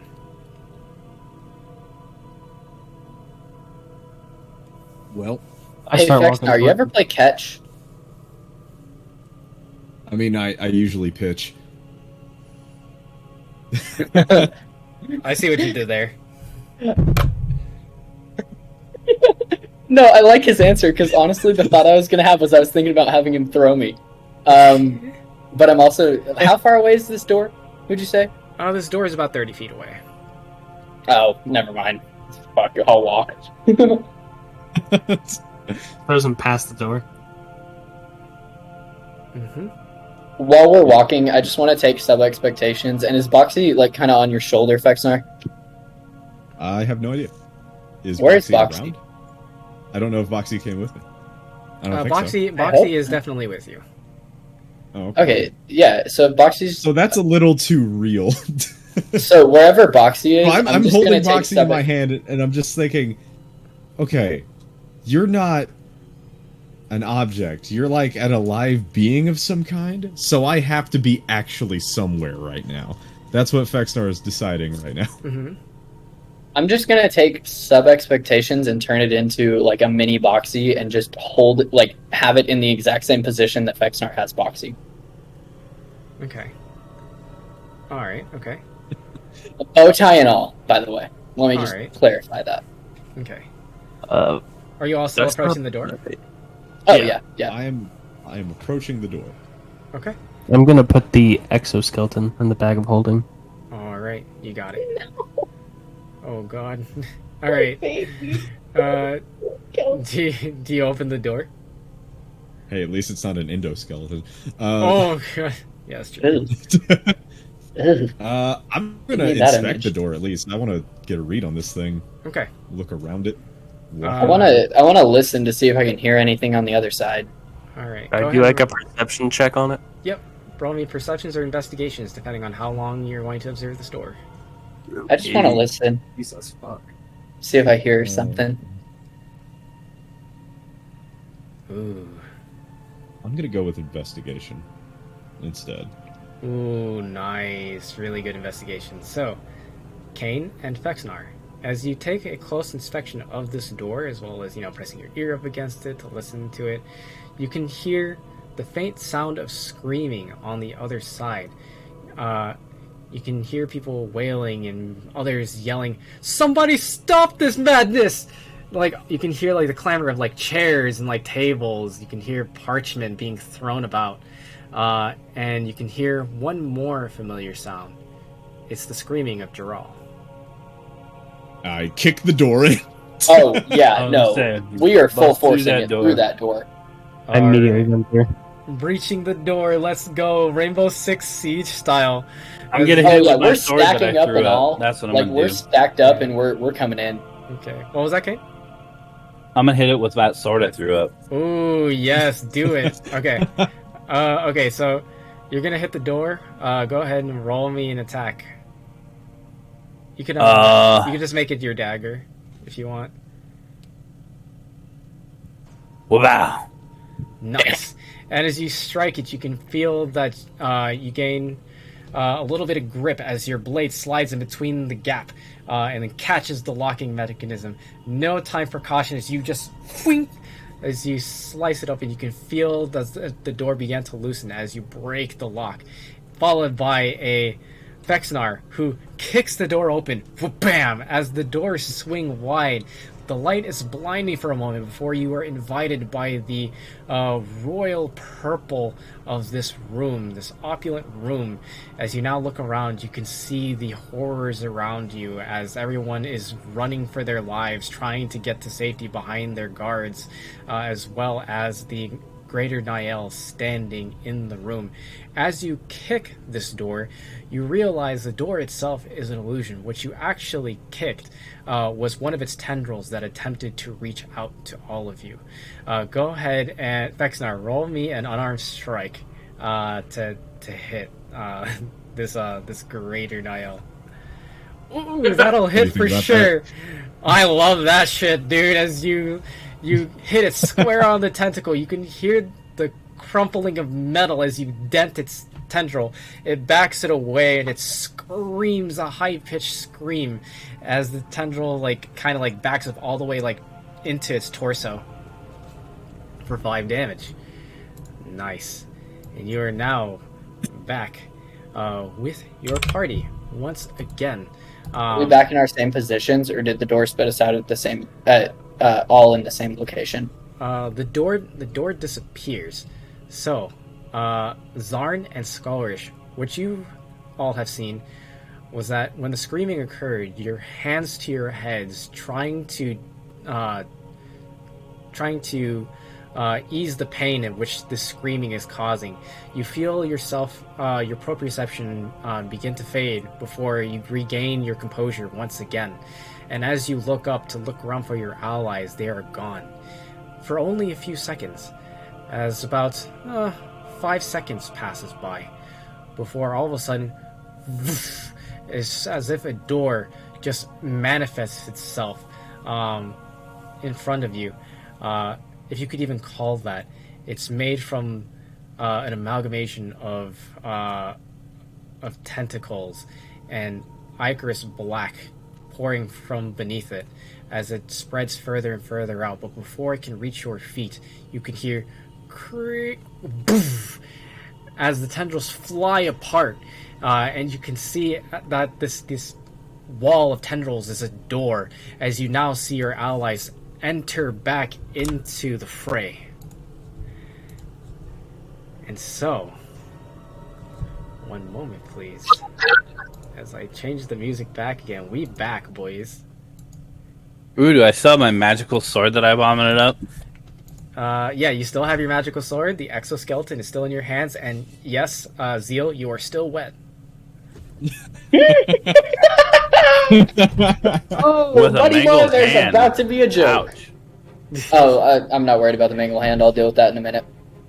While I leave the door tendril area, can I see what made Drawl scream? Yes. So as you enter back into the room, you can see that one of the tendrils is looming above Jaral at this time. So really at this point, Kane, you're more here. As you all, or no, really more like here, as you all enter back into the space, and you see that Jaral is alone, a tendril looming above head.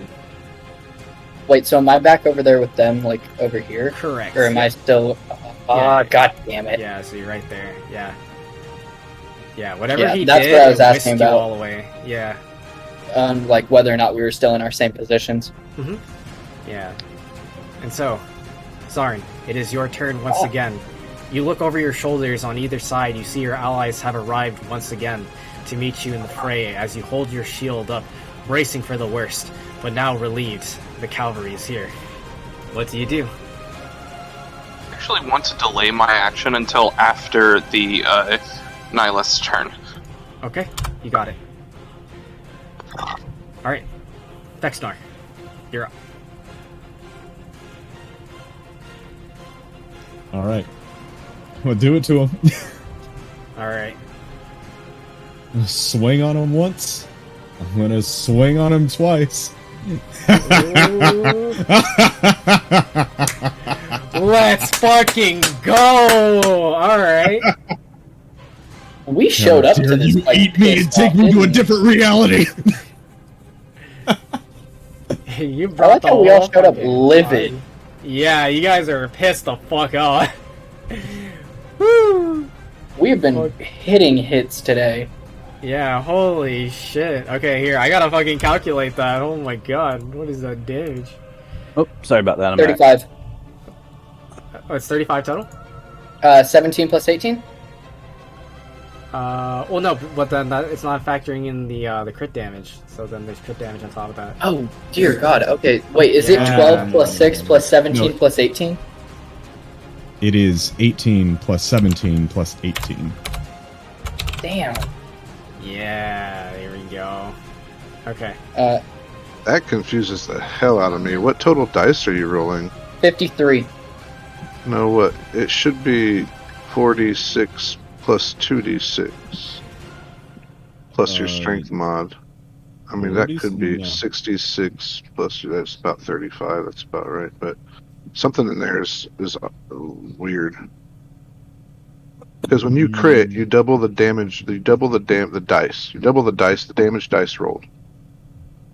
So a great sword would be 2d6, which would double to 46, and then 1d6 fire damage double to 2d6. So on the second attack, the way it's showing up in the chat log is that it's showing 12 plus 12, and that's 17 because my damage modifier shouldn't be plus 5. Yeah, it's plus rolling each damage set individually. Yeah. 5 plus something is wrong here. Yeah. I was just looking at it just now. It does seem weird. Like, there's a strange R value that's getting factored in. But it's okay, let's go ahead and manually roll the damage then. Okay. Yeah. So roll the first damage on the first hit, and then you can do the crit on the second hit after that. Okay, so this is just going to be 36 plus 4. The first two are regular. The third die is fire. And then we'll just do that again, and then double that. So the 32. 3d6, the second 3d6 isn't doubled, and But you don't hold get the on. plus 4 again. Why Well, wouldn't the I get second plus D6 was a 4 on my crit. second attack. Okay. So Oh, so wait. So that's both your attacks, the first attack, then the second attack? Yeah, correct. yes. So And So the you're second one was a doubling- crit. so We're not actually done yet okay. because I have great weapon fighting as a fighter, so I'm going to re-roll both of those ones. So that first one becomes a 2, that second one becomes a 4. So the first attack roll is the first two are 2 and 4, and that's the blade damage. The third dice on that first attack roll is fire because of Right. Obsidia's ability. So you're at And that's 15. plus 4. So that's 15 for the first strike. First strike does And then 15 damage. The second strike is 4 plus 2 plus 2 plus 4. Right. So So 20. So that's 35 damage all overall, from what I see. Except the second attack was a crit, so no, it's not actually 35. That's let's call that 8 plus 4, 12 plus 4 is 16 plus 4, 20. It's still 20. So what you're doing is It's you're 39. not doubling the dice you're rolling. You're doubling the value of the die rolled. Yeah, a crit is you're doubling the dice. So, like, for example, like, let's say, like, a normal hit is 2d6. A crit would be 4d6. And any dice that are rolled with that crit. So your fire damage would be critted. If you could smite, you could crit that as well. Okay. Yep. So what I need to do here Is is that I reroll the need to second roll hit. 3. Okay. Or roll 3d6 more for your There crit. This is Yeah. already So This is plus already getting 19. So it's at Yeah. 34. Okay, so how much is So- 34 okay. would be the overall. So the tricky part for you is those 1s and 2s. So Mhm. for the easiest thing, the way you do the fire is perfect. So on that crit, the easiest thing to do would just been rolled 66 plus 4, and then any 1s and 2s that aren't the last 2 dice, you would re-roll, et cetera, et cetera. But because we did it in stages, it looks sloppy. But yeah, okay, that's perfect though. So hold on though. I got one more 2 to reroll. I'm gonna do it. That's a 5. Okay. Alright, nice. So you figure out what all that number is, because it looks like algebra right now to me. 39. 39? Okay, Yep. Okay. awesome. I've been like refixing my calculator every time we decide something different. So what I have it right now as 15 plus 12. Yeah, plus 12 plus 10. Alright, Sounds good to me. got it. Alright. Okay. Either way, holy shit, that's a good hit. Yeah, that is a really good fucking hit. And as you all break through your nightmares and get back to the waking realm, as you look around, you can see that the metal that once was the shell around this Niall begins to dissipate as you burst through the door. Skullrish and Zarn, you notice this especially. Like when the door opens, for a brief moment, their armor begins to fade. And as you make this strike, Vexnar, it strikes true for 39 damage here, as it is now bloodied.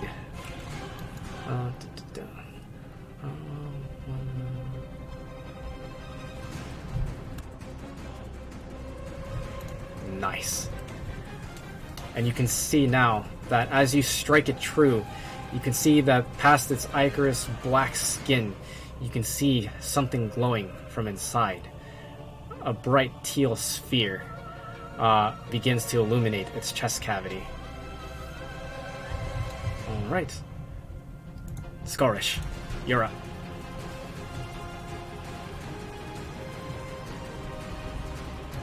Oh shit! I'm still wrapped up in a tentacle, right? Yeah. It is your turn to try and break free, sir. Could I try to wiggle free instead of strength my way out of it? Is Yep. that possible? Yep. I will allow you to try and wiggle free, like try to be a slippery snake here. Go for it. You Roll want me me a to do, like- dexterity save. Ooh, nice. And that passes as you manage to kind of like, you almost like practically vibrate. You're like shimmying your shoulders around. You kind of like move, like you're like doing the worm in its grasp. And finally, slip. You find yourself falling over onto the ground, but you are now free from its grasp. That's more like it, and a flourish of steel from me as I attack 3 times. 1, 2, 3. Ooh, one of those hit. Roll I will damage. take it. Oof. 9er. And swing, swing, swing, as you climb back to your feet and quickly retaliate with strikes. The first one misses. The second one hits as it slices one of its tendrils clean off, followed by another that hits just the wrong way. Boom, boom, boom, boom, boom, as you can feel like intense vibrations go down your hand, your wrist, and your forearm. You brace yourself, ready for the next attack. Nice. It's a shit sword. Alright. It's now sitting very low. Alright. But it's now the Niall's turn. And it takes its tendrils out, glowing bright white at each end. It whips its tendrils out towards the other parties within the room, picking people up into the air. One moment. Master. I just want to remind you, Percy, that you have to make a wisdom saving throw on the damage done every turn. Okay, got you. I'm rolling. He failed in splendid fashion, that one.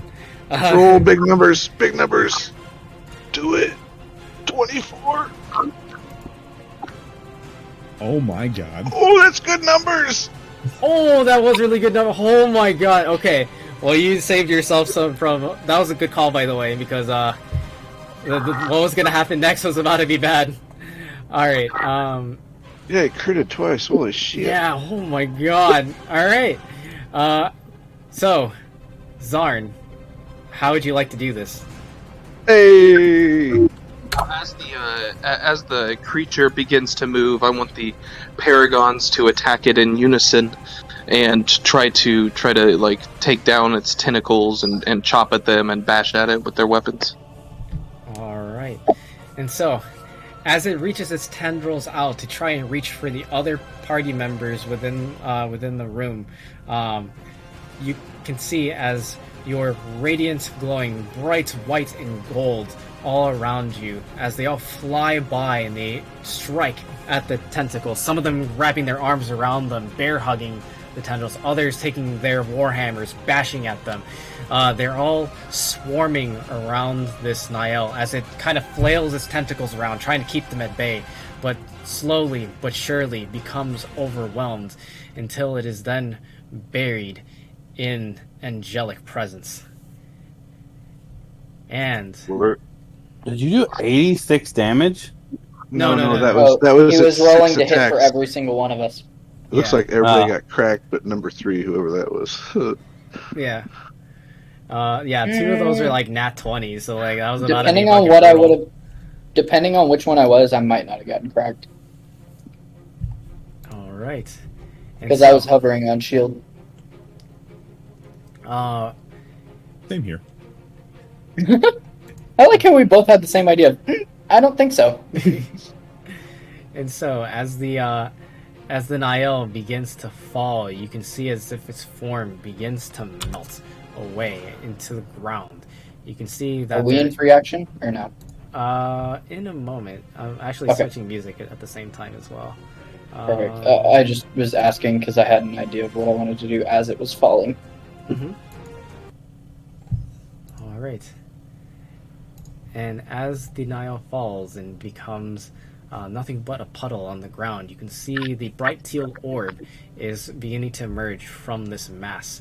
On the ground, you can see there's this strange form as it picks it up, almost as if like there's this strange ichorous form that's thrown to it, so to speak, as it tries to carry it away towards like this direction here, towards Triss. Oh, perfect. That's the direction I'm running. Okay. Do you do anything about the orb that is returning back to her?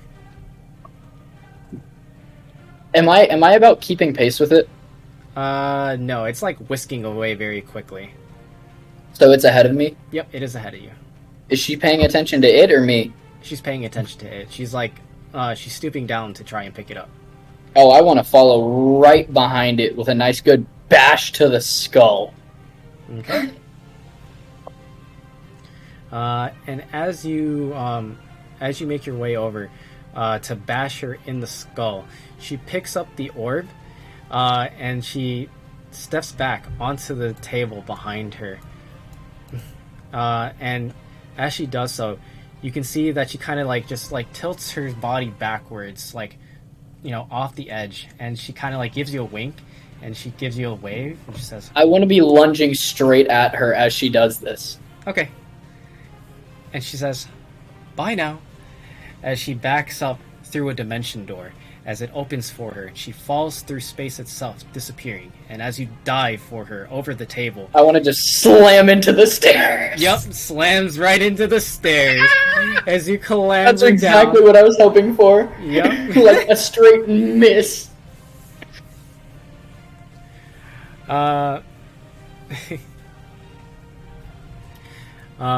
so Do you want me taking any damage from that? nope, no damage taken from that. Oh, okay. However, as she whisks away from the through the dimension door, you can still hear her voice booming as a presence as she disappears. If you won't give me an army, I'll make one. One. As it fades away. Pretty easy, I'll say, as I dust myself off. Yep. Alright. Oh, I'm just like balled up on the stairs now, right? Yep. After slamming into them. Yep, you are balled up on the stairs. However, as you're getting back up to your feet, you can see and you can hear as like many people towards the edges of the room kind of like begin to walk closer to you all, and they're beginning to clap and they cheer, and then you can hear words of praise as people chant your name. So those that know you, others are just simply calling you adventurers. And you can see as I just want to look at my mangled hand and go, because I just landed straight on it. You can feel a sudden intense stinging in your hand as your adrenaline is now leaving your body, and now you do notice that you are in a lot of pain. As Skylar Shepard approaches you all, she asks, "That was quite the display of skill. What do you call yourselves?" Wet and pissed Well, I don't off. know what we call ourselves. I'm just gonna look at her and go, wet and pissed off. Sorry, go ahead, Vexnar.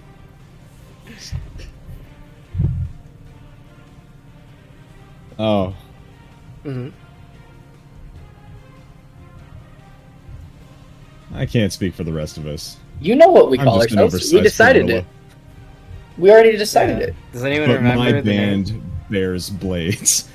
No, it is the Band of Blades. I was making a pun. Oh, bears blades.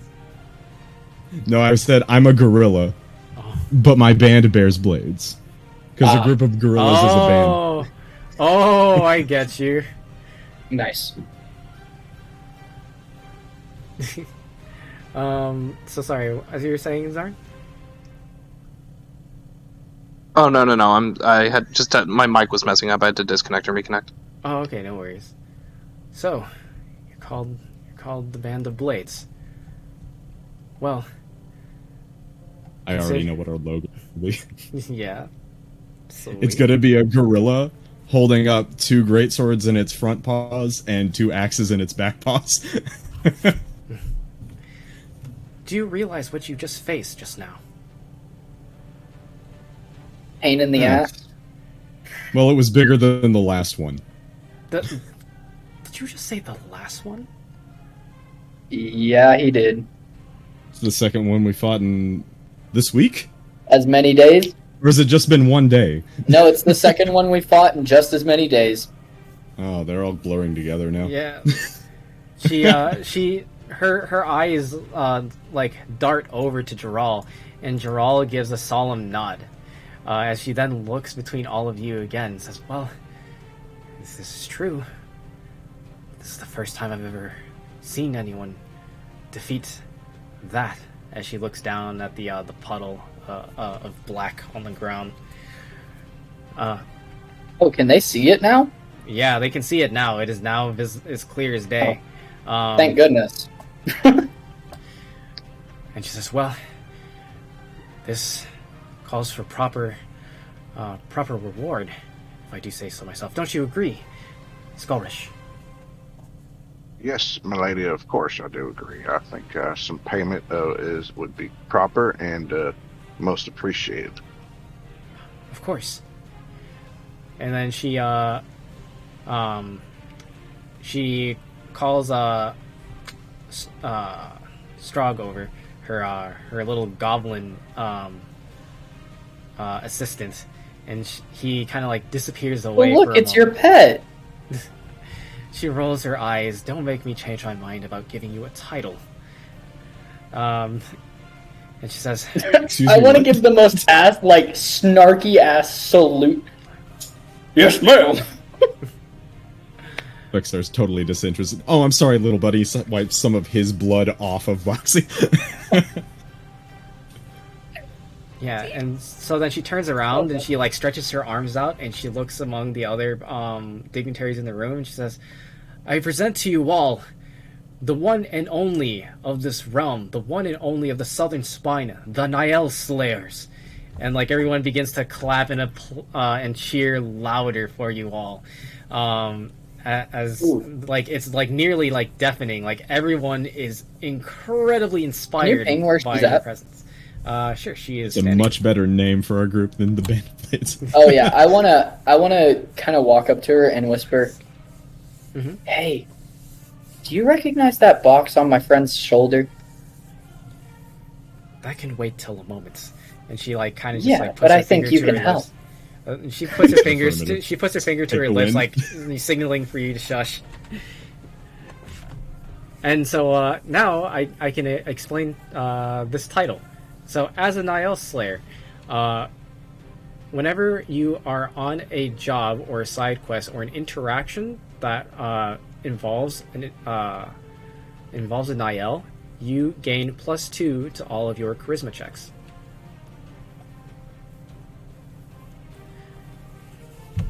Gotta add I hear what some of you are thinking, and don't you dare. One more time. So with the Niall Slayer title, every time that you are in a situation that involves a Niall, you get +2 to your charisma check. So, for example, if you're talking with like townsfolk and they're talking about a creature that they're concerned about, and the creature is an IL, if you try to inquire about more and they're hesitant to tell you so, you get +2 to that. For example, that persuasion. Just an example. Okay. Yeah. So basically, you have reputation now as Slayers of Niall. But whenever on a job, can name drop for +2 to charisma-based checks if Niall is the topic or involved. Correct. I put it in my notes. Mhm. Under other, Oh, I just put it under traits, whatever works for you, brother. just because it means I can like if we're ever in that situation, it's just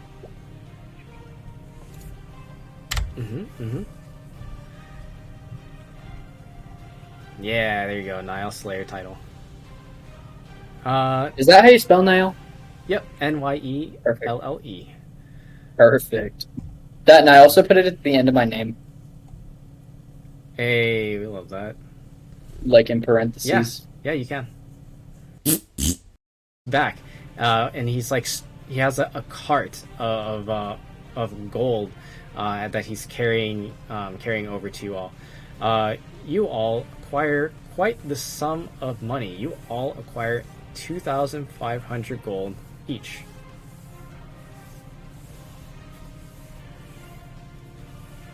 Since we're on the topic of money, I just had my starting gold.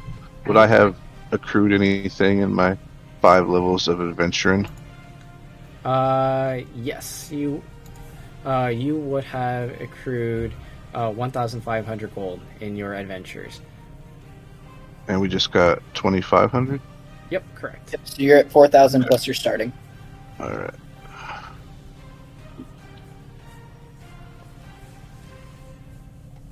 And we haven't been paid for the job from Geralt yet, right? Correct. Nope. You have not been paid for the job from Geralt yet.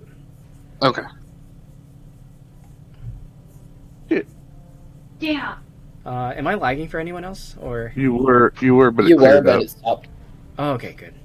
It's a bit better now. Basically, could figure out what you said. Oh, okay. What part did you guys miss? Well, it was No, it was, it it was wasn't- minimal. It was minimal robotic, so we could hear what the guy did. He went out and got the chest and had the money. We could hear that, so it was just Oh, kind of okay. choppy. It was just kind of choppy. Okay, gotcha. All right, well, certainly. Hey, we love that. We love compensation for goods. I feel like I've been very First well about service is compensating rendered. people. All right. I think I've only gypped one person on compensation so far. do be That's jipping pretty good sometimes. for Rogue. Right? Yeah. I'm being pretty admirable, honestly. Like, more than I expected. You guys notice that on his chest, there's a tattoo and it says RTA. Ooh, Nice. okay. Interesting. All right. And so, as you all receive your compensation, your title, Skylar turns around and she kind of like waves both her hands like in a shooing motion, and everyone in the room kind of understands that, and they clear the room, including this individual here. He begins to leave. As it is I grab Alira and have her hang back. Or, like, try and reach out to have her hang back. Oh, okay. That includes you as well, Alira. And she says, well, Alira looks over at you and she says, till next time, I suppose. Seems that way, doesn't. And she, like... I'm gonna, like, child tantrum, stomp my happy ass back over. Yep. And let me get rid of this Niall. It's taking up a lot of space on the... It really is. I think it's a fat huge. one. Yeah. And so, everyone has cleared the room. It is just you all, the six of you, Jaral, and Skylar. What do you do?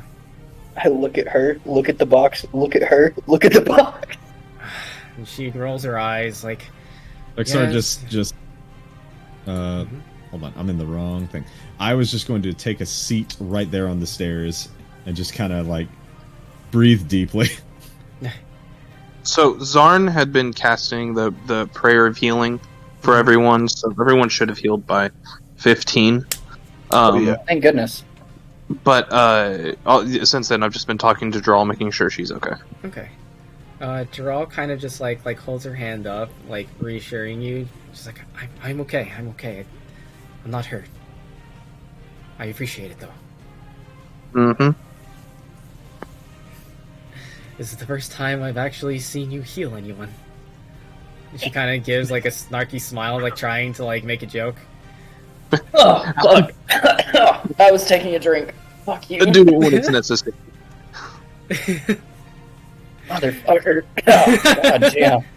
I feel a lot better with healing like that. Maybe you don't need to be casting so much. So Well- who was that, Morden? You know, I'm from a sacred order too myself. The Sacred Order of the Silver Thread. I pull out my needle. Oh, here we go. Oh, yeah. Don't get him started, please. He's gonna pull out the stone tablets. So you've heard of Muradin, and I just start conversing with him about Muradin. Oh yeah, I'll be shooting the banter right back at you. Hey. Oh yeah. Fexstar is skilled in religion, so he's just extra annoyed at their conversation because he knows as much as they do. You know plenty about religion, you just don't like it. Yeah. I think I've made myself very clear. I resent the gods for leaving us. It's You know, not that that's- I don't believe they are real. They are definitely real. They're just gone, and I hate them now. You have abandonment issues now? Straight up. Not mommy abandonment issues, not daddy abandonment issues. I Oh, keep- God. I can't believe Mommy Taith left me. This is so fucked up. But yeah, what was I gonna say? Oh, yes. So, back to the matter at hand. Skylar looks down at you and she kind of like, she like offers like a handkerchief over to you, Fexnar. She says, I don't know protocol.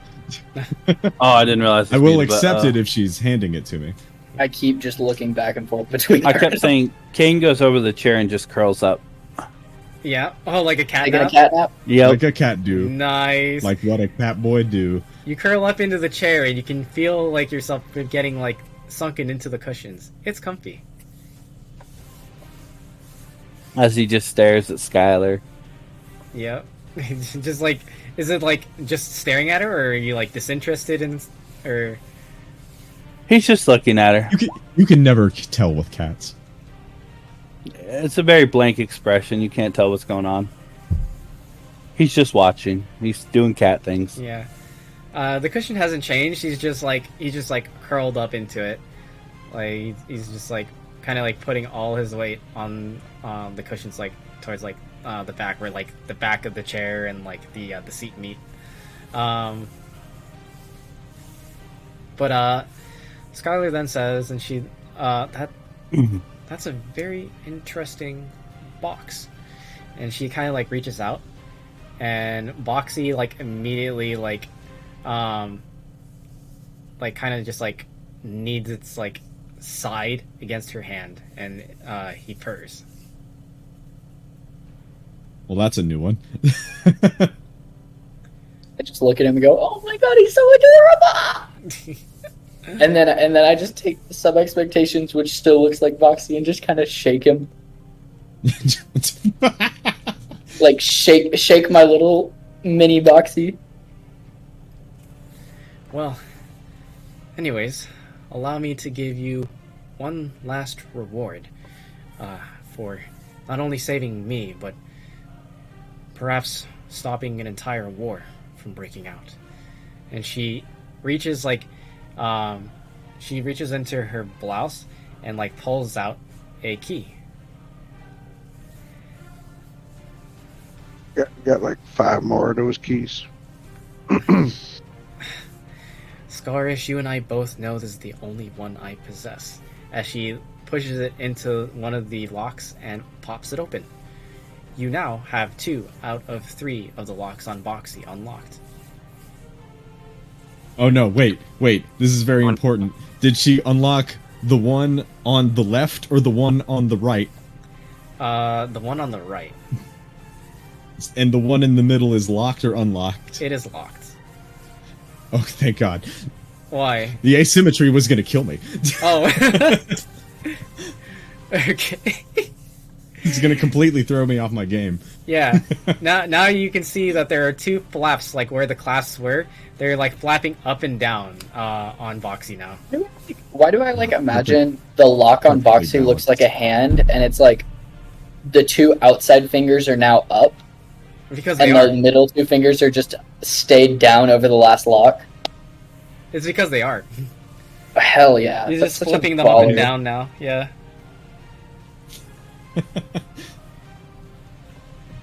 So he's just rocking out now. Yep.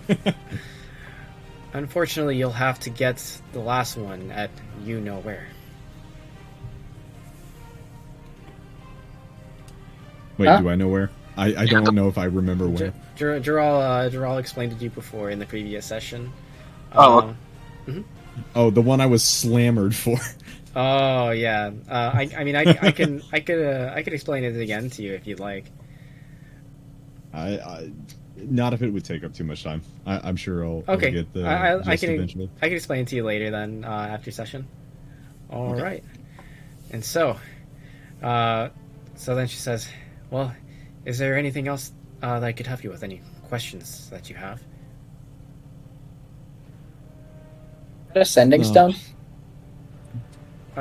Sure. Yeah, What are you gonna yes. use the sending stone for? I have to ask a friend a question. Okay, go ahead and whisper me the question, and then Fexnar, what were you gonna say? Nothing much. Okay. Was anyone gonna do or say anything else at this time? No, I'm good. No. I just look at her and I go, "It's still your turn." It's still your turn. What do you mean, my turn? Oh, the note earlier. Oh, Can you remind me again what you wrote on the note? When she threw it at me, I caught it, and I go, I caught it, it's your turn now. Okay.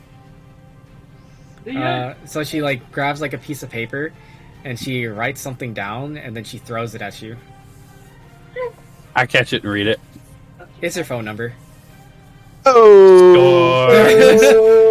He's gonna be so jealous. I just fold it up and tuck it away in my pocket, and I go, satisfactory. Do you like apples? How you like them apples? Yeah, Mercy, I DM'd you. Okay. But it's not entirely a joke. She actually just wrote a small enchantment onto the piece of paper that works like a one-time use sending stone.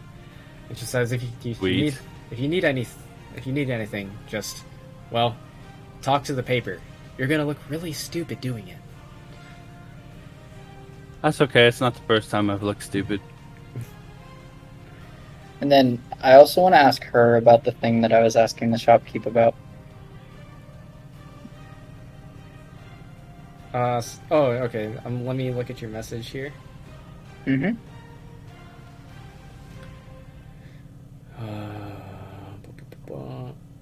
And then Kane proceeds to snuggle deeper into the cushions.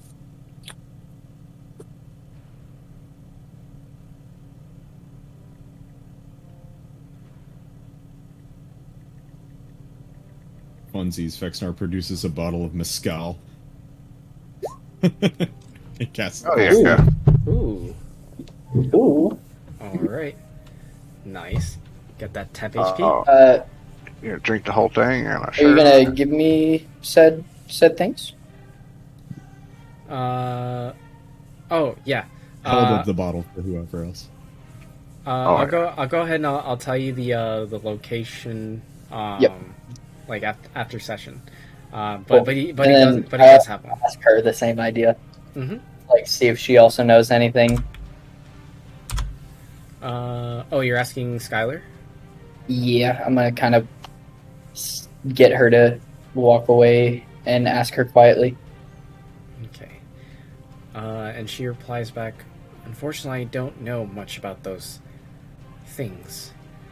I'm a little bit enveloped over the politics of the East, so I know very little about much else, but I've never heard of that to the East.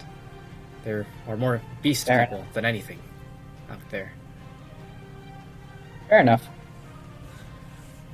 And so, before she is able to continue saying anything else to you all, you can hear the clamor of plate boots on tile as it begins to grow louder and louder before like you can see a large opposing man. He has smacked his palms against the doors, making them swing wide open, practically causing the handles to slam into the wall as he does so.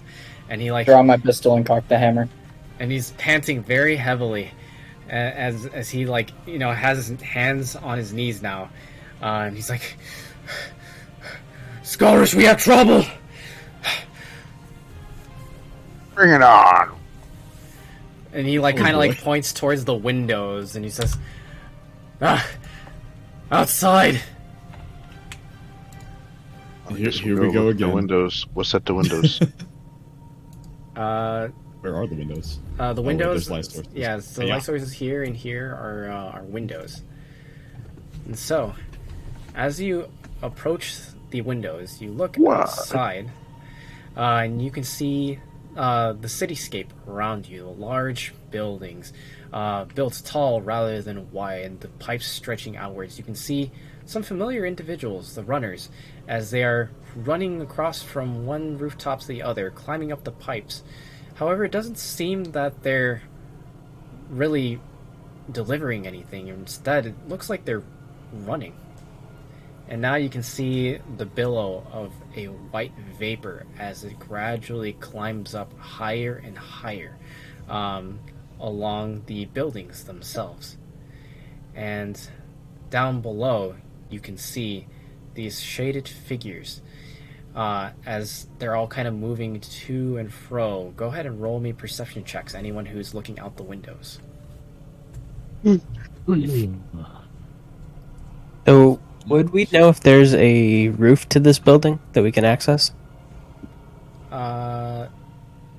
You do not know, but you could ask Skylar. I'm gonna go over there and ask if there's a roof Oh, that we can get to. All right. You're just at the Ulrich sees wrong the back of window. his eyelids. Yeah, he's like, man, it's really dark in here. oh, see nothing out there. It's really dark. Isn't it the middle of the day? Can I make Guys, a? night's falling in the middle You of the drank way day. too much of that mescal way too fast. He Can I make accidentally a got scorpion tail? Can I make a smell perception? Yeah, you can make a smell perception. What are you trying to smell? Or are you just trying to smell Just anything see in if general? anything smells not normal. Oh, okay, I got you. Go ahead and roll me that. Oh. I have advantage on smell perceptions. Oh, I got a 20. I see. Okay, I I got got you, I a got you. 23. Ooh, Feels 100% interesting. made up. Smell perceptions. I mean, it is a sense. Oh my god. Alright. I have so- advantage on smell and what is it? There's another one. So, Can't remember what it is. He's a Hearing, cokehead. hearing, smell and hearing, not sight though. although this He's is... a Did she cokehead. say? Sorry, go ahead. Did she say anything? If there's a roof or anything? Oh, Skylar does reply, yes, there is a roof, one access. Here, come with me. And now I will go ahead and describe what you all perceive, though, as you look out the windows. Kane and Skullrish, you both see as there are thousands of just glowing points of light down below, moving around in pairs, as they're all kind of just like coming in and out of vision through this dark space below, as white vapor envelops the cityscape below the palace. You can see as it is encroaching the walls around the perimeter of the estate, as well as others that are coming over the hills, the sandy hills in the distance. Just as far as you can see, just white points of light from where you are standing. However, Skullrish, by the smell, although the vapor is far away, you can smell it as clear as day. You recognize this scent as the scent of Bless. What do I know about Bless in this vapor form? Okay. Bless in this vapor form. Ooh. Meet me in secrets. Oh shit! Oh shit! Here we go again. All right, I'm not gonna. Okay, oh, shit. Wait, why did I click Ozzy's Rust Gods? No, that's not the right one. There you go. Alright. And we're here. So, Skullrish, what you know about Bless? You've currently been investigating this particular topic by orders of Skylar Shepard. And what you know is that there has been a variant strain of Bless being distributed around in very small amounts around the city of Bastion. And what you know about it is that versus the previous variant of Bless, those who are affected by a Bless, instead of acting without rhyme or reason and attacking until they just destroy themselves, it seems more intelligent, calculated, and far more enhanced. There have been several account reports that you've seen from Rune Runnelvane, one of the Royal Guard, as well as one of the main investigators for Skylar Shepard, have also told you that several accounts of individuals using concentrated Bless have moved around in tandem with each other. So their attacks are coordinated. Find it and have made them lose the mindlessness and turn them into intelligent, controlled people. Mm-hmm. Correct. Alright, I got it. and now you are seeing the scent is very notable. That scent is definitely concentrated bless, and it is everywhere. Alright, good to know. We got some enhanced mind control motherfucker coming our way. Mm-hmm. Yep. Alright. Mm-hmm. Yep. Respect the alpha. Respect the alpha. Respect. Guys, there's a bless in the air, and it smells like this newly concentrated bless. And from what I know, when people are been hopped up on this bless, they turn into mindless attacking victims with supernatural strength. But this new stuff, it takes away the mindless, and they're controlled, and they're going to be jacked up on this stuff. So something bad's coming. Get ready for it. What's bless? Oh, it's a freaking drug they got out on the streets. It's kind of new, and people been taking it, but lately some of the side effects have been real volatile, and they've been turning to mindless attacking people, the Royal Guard, and they've been trying to crack down on it, and I've been kind of working under the cover, you know what I mean, all sneaky like, and I found out this pure kind of refined bless is out there, and this mist it smells just like it. Zeal, who stopped paying attention after drugs, went, "Ooh, fun." No, stop. Yeah, you guys, if this mist, you might not be, if you inhale it, it could be bad for us all. I don't know. This might be. There's going to be jacked up people, citizens, maybe just coming at us. The runners are already on the way. So I say, do we go to the roof and barricade ourselves and hope that it doesn't come up that high, or do we try to go somewhere? Hey, yo, sweetie, I look at Skylar. You got a way to get us out of this place. I would assume stay here and lock it down. I do have a way of getting us out of here. Can you not breathe? Because you're going to have to not breathe, because that mist is coming. Why don't we just fly over the top of it? so here's what I'm thinking. I'm thinking we get to the roof. We use this feather that we got while we were in the labs, and we just go. We GTFO. Yeah, exactly. You guys do have the feather. That's true. I was wondering if anyone remembered that. However, keep in mind, it can only carry up to 500 pounds. And I How can tell fast you does it that. fly? Stay here because that's as much as I weigh right now with armor on.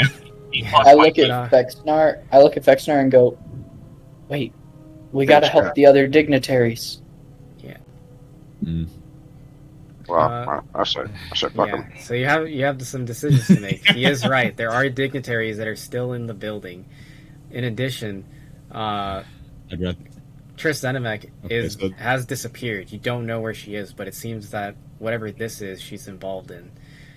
In addition to that, Kane, you did ask her about flying, and Skylar grins and says, "Did you say fly? I do have an idea. I do have a way to get you out of here, but it's going to take some time. You're going to have to find some way of stalling. There's an airship that should be inbound here in about next..." She kind of picks up her pocket watch and she looks at it. 10 minutes. So we need to get on the roof. Airship. Yep. I guess I shouldn't be surprised.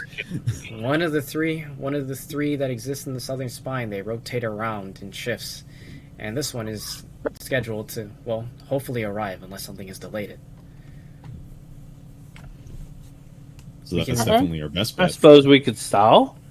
So, how would it feel if we summon the bird and we kind of take everybody there one by one, back and forth, try and move it a little faster? How long does it last? It lasts. Here, hold on. Let me see. Feather token bird. Let me look it up. If I remember correctly, it's indefinitely until it dies. Yeah, I think so. My mind is hovering on 8 hours.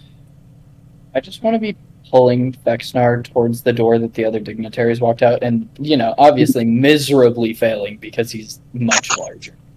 I barely even noticed you're touching me. I'm gonna curl back up in my chair and I'll wait for the airship. I've never been in one of those. So while we're all talking about it, can we move towards the roof.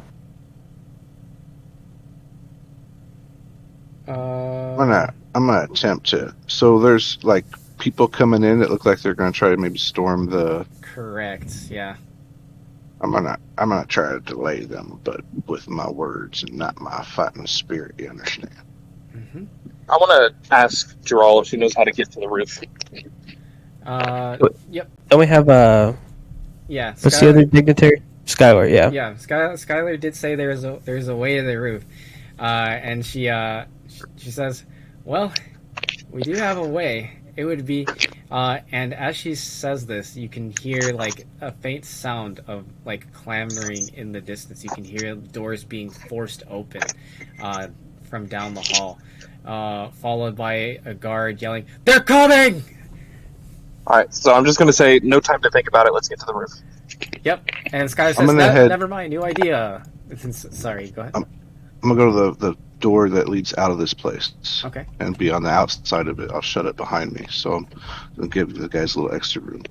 Okay. And then I'm gonna use my changeling ability, and I'm gonna turn into Triss Marigold. I'll use my armor. I'll use my armor, which has the ability to change its appearance to look exactly like what she was wearing as well. Wait, Triss Marigold. Yep. You mean Triss Zenemin. Oh, Triss Zenemin, sorry. Yeah, Triss He's Zenemin. thinking The Witcher. Yeah. Sorry. It's all good. Yeah, I was like thinking in my head, like, fuck, should I know who that is? Yeah, Triss Zenemin. Okay, got you. Kane's gonna get up off the couch. He's gonna do a little cat stretch. All right, I guess we go to the roof. So Fexnar's ready to just open up this window and I'm gonna pull on out of it. I'm gonna pull on Fexnar's arm again and go. Wait, but we gotta go help the other dignitary. Okay, I'll go with you. Everyone else get to the roof. Before I do that, can I tell any dignitaries and stuff like that to get into this big chamber in here? Mm-hmm. Yes, you can. Where the rest of the group is to get safe and get in there? Yep. There might be a way out. Yeah, they're actually all like gathered outside. Like where you've Hit now up the entered group the Yeah, space. all you sons of bitches, get back in there. There's an airship coming on the top. Get on the roof right now as I start to turn into Triss. Okay. And they all see this, and they're all somewhat disturbed for a moment, but like they don't question it because the other alternative they see is multiple darkened figures with blackened eyes as they all like kind of clamber over each other like a hive mind down the hall, and they all billow back into the chambers, and you know like they wait for everybody to get inside before shutting the door behind them. Meanwhile, Skylar says, "All right, here's a new escape plan," and she like kind of like spins around and kicks the glass open as it all just shatters wide, and you can just feel like the gust of wind like billowing into the room as like your hair is like being like pushed back, and like you know you kind of have to like take one step back and brace yourself to like you know take the force. I just nod approvingly, say, "Nice form, milady," and then I step out the window, I guess. Okay. And I'll be the Fall last to your one death. through. I think there's a ledge. Yep, there is indeed a ledge. Oh, okay. I was like, you just gonna walk out a window? Yeah, he just takes a step out and just like plummets, like pencil dives down You fall 700 feet. into the I'm gonna vapor. help Ulrich with holding the line. Skorish, you don't see Skorish, you see Triss. Correct. Well, but like, did I see him turn into that? Nope. He went outside, Oh. shut the door, and yeah, now he's Tristan. Then I am running at Triss with a sword drawn. Okay. Oh shit, Triss says. I deploy my helmet, grab Draw's hand, and I follow Dag out. Okay. And so How are we going up? So you're gonna be scaling the side. So basically, the way it's gonna work is you're gonna do group acrobatics checks to make your way up to the roof with Skylar. Well, I'm just gonna climb. Yep. Does Yeah, it- you have a normal climbing speed, so you will not have to make these rolls. But anyone else who is following them, you will be doing group I look over at acrobatics. Skylar and I go, "Hey, you want to ride?" Yeah, sure. Why not? He's really good at this. I suggest Hop on. you climb aboard. she like climbs onto your back like awkwardly, like not really sure like where to grab on your feline body. Put your arms around my neck and your legs around my waist. That'll be the best way to do it. Ayo. Okay, hey yo. All right, that works. Breathe on my neck and talk real slow. Yeah. Talk nice and real sweet. quiet and real slow. Okay. And I'm gonna start climbing the wall. All right. And so you start climbing up the wall, making good pace as you make your way towards the roof. Is anyone else making their way up onto the roof?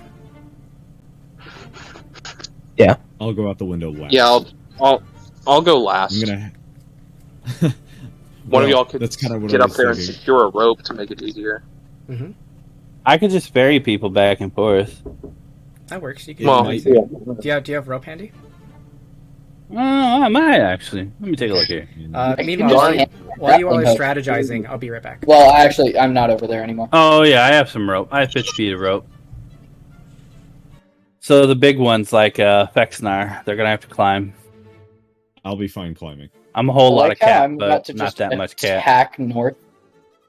I mean, that's like your decision, man. Well, you have to remember, when I ran over, I saw Triss Zenomic. No, this is gonna look good. This is gonna look good. It's gonna work out good. You just keep Yeah. on swinging on those scores. I mean, yeah, I'm swinging at Triss You're gonna Zenomic. use him to get advantage on your deception rolls. I'll be Oh, right back. I don't need him. I already got advantage. Okay. I'd love to just see him with like a shotgun. But it's still gonna look good. Maybe DC get lowered. Know me? Honey, go give me my shotgun. Yeah, That's the funny thing. just don't shoot a girl. Shit. That's the other thing that I was about to say. I really could just pull out my revolver and start unloading at this point. Just be careful. Point blank range with the ranged weapon is usually disadvantage. So this old Yeah. man's wily. You're gonna have a hard time getting him. I know. I'm still running at you though, so I'm still not there. You know. I don't know. We'll see how it goes. I love the like in character fact of it though, that it's like I don't have a goddamn clue. I just saw the person that I tried to attack already, and I now see her again. You know? Yeah.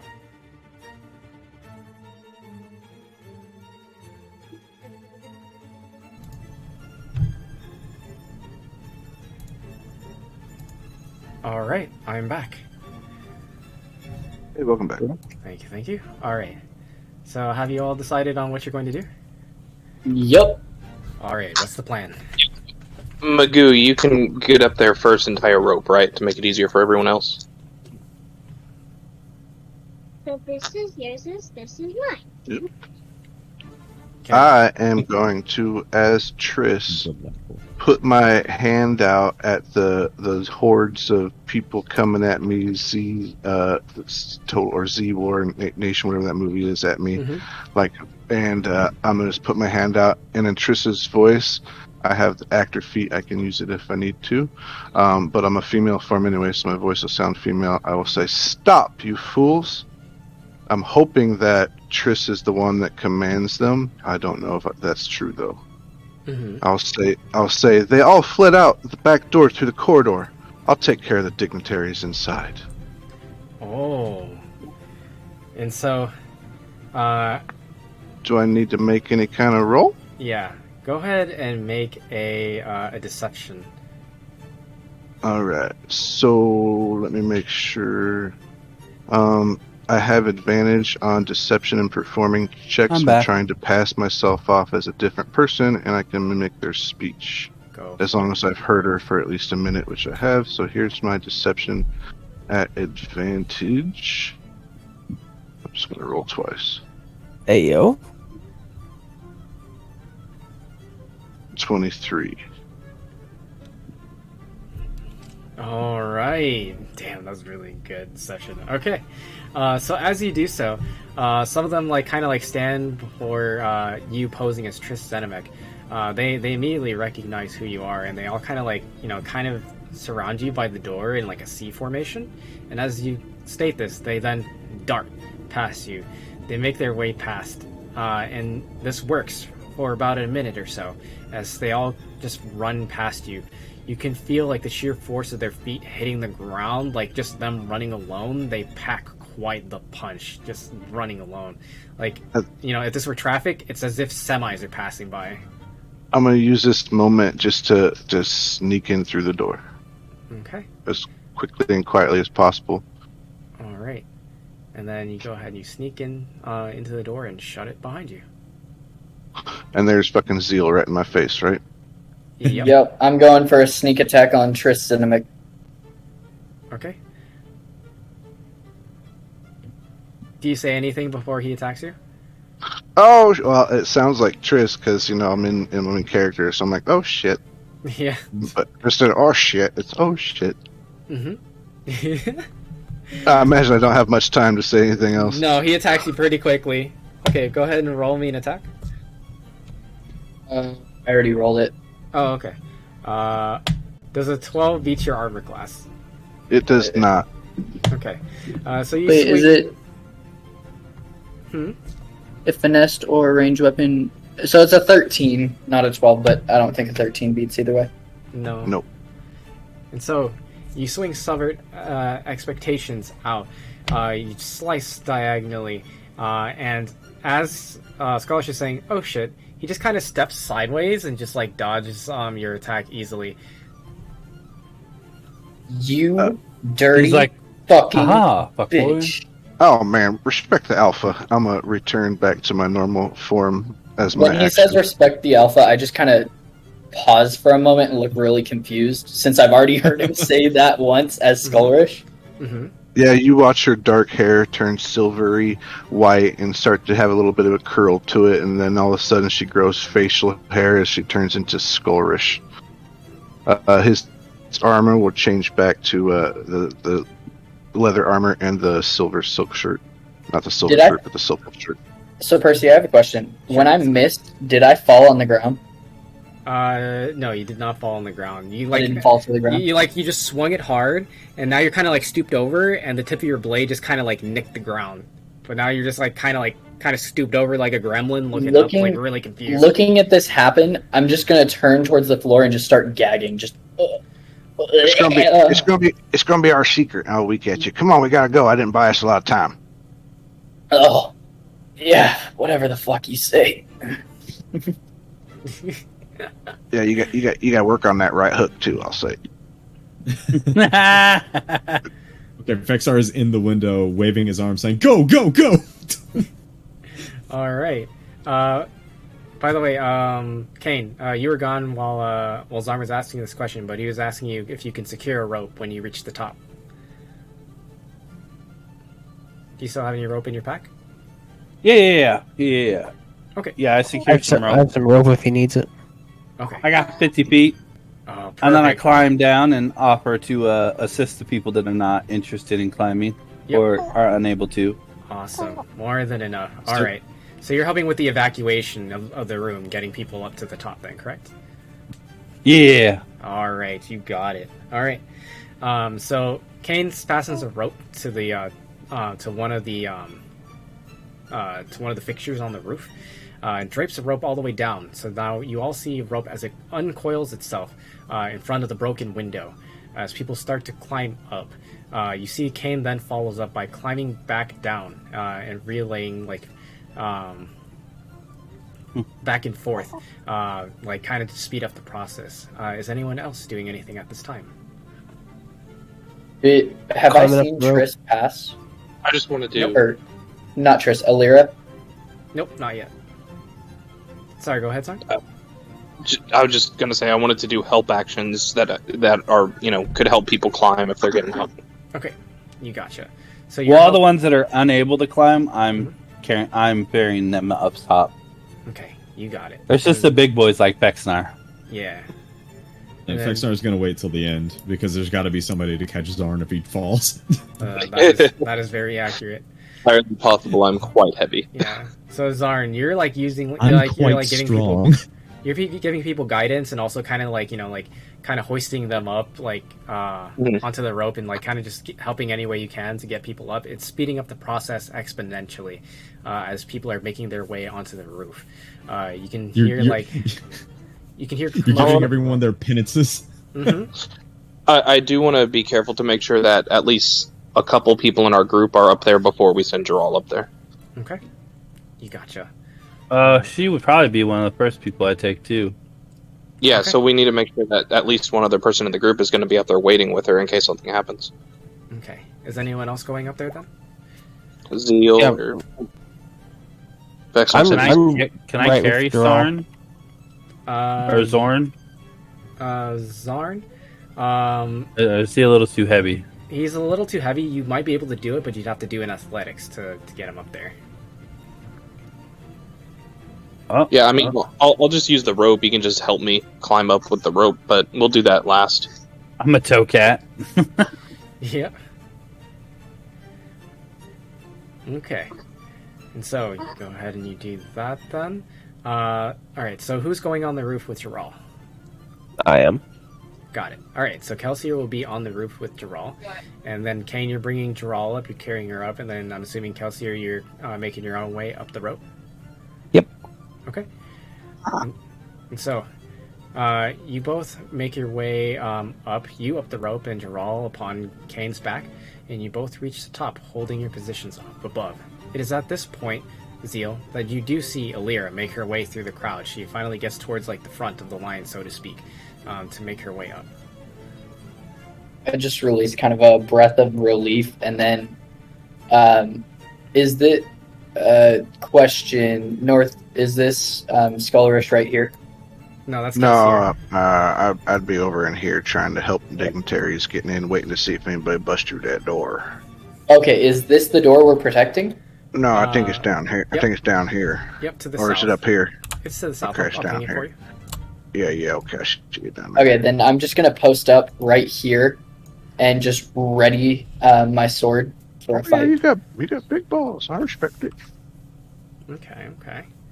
Alright. And I want to make sure. Sorry, I forgot to mention this. I want to go make sure that when I go down to get Zorn. Sorry. Mhm. Fexnar's still hanging out there, waiting to making sure everybody gets up, waiting to see if they bust through. Mm-hmm. So I just use a psionic dice, and I cast Psychic Whispers on him. Okay. It just means I can talk to him mind to mind. Mhm. I have to roll a d6, and for that many hours, I can talk to him directly, Okay. Who are you psychically. talking to directly? Oh, looks like Oh. Fexnar, since he's staying down there. Oh, okay, I got you. Communication between the top and bottom. That would have been big, yeah. And so that way, also, if they bust through while we're still getting people out, or if we need to hold them off a little bit longer, then he can let me know while I'm up top, and I can go into the inner room and offer some cover fire. Okay. What did you have to roll to succeed on that? That's a psionic dice. Oh, It's just an okay. ability he has. It's an ability Yeah, he has. He gives up one. okay. He gives up one of his uses of his psionic dice to do that instead of his okay, gotcha. failure thing. Little Yep. class feature. Yeah, so for 1 hour, I can speak to him telepathically. Got you. Fexnar. And the first thing I tell him is, don't tell anybody about this. Yeah. Do you react to this at all, Fexnar?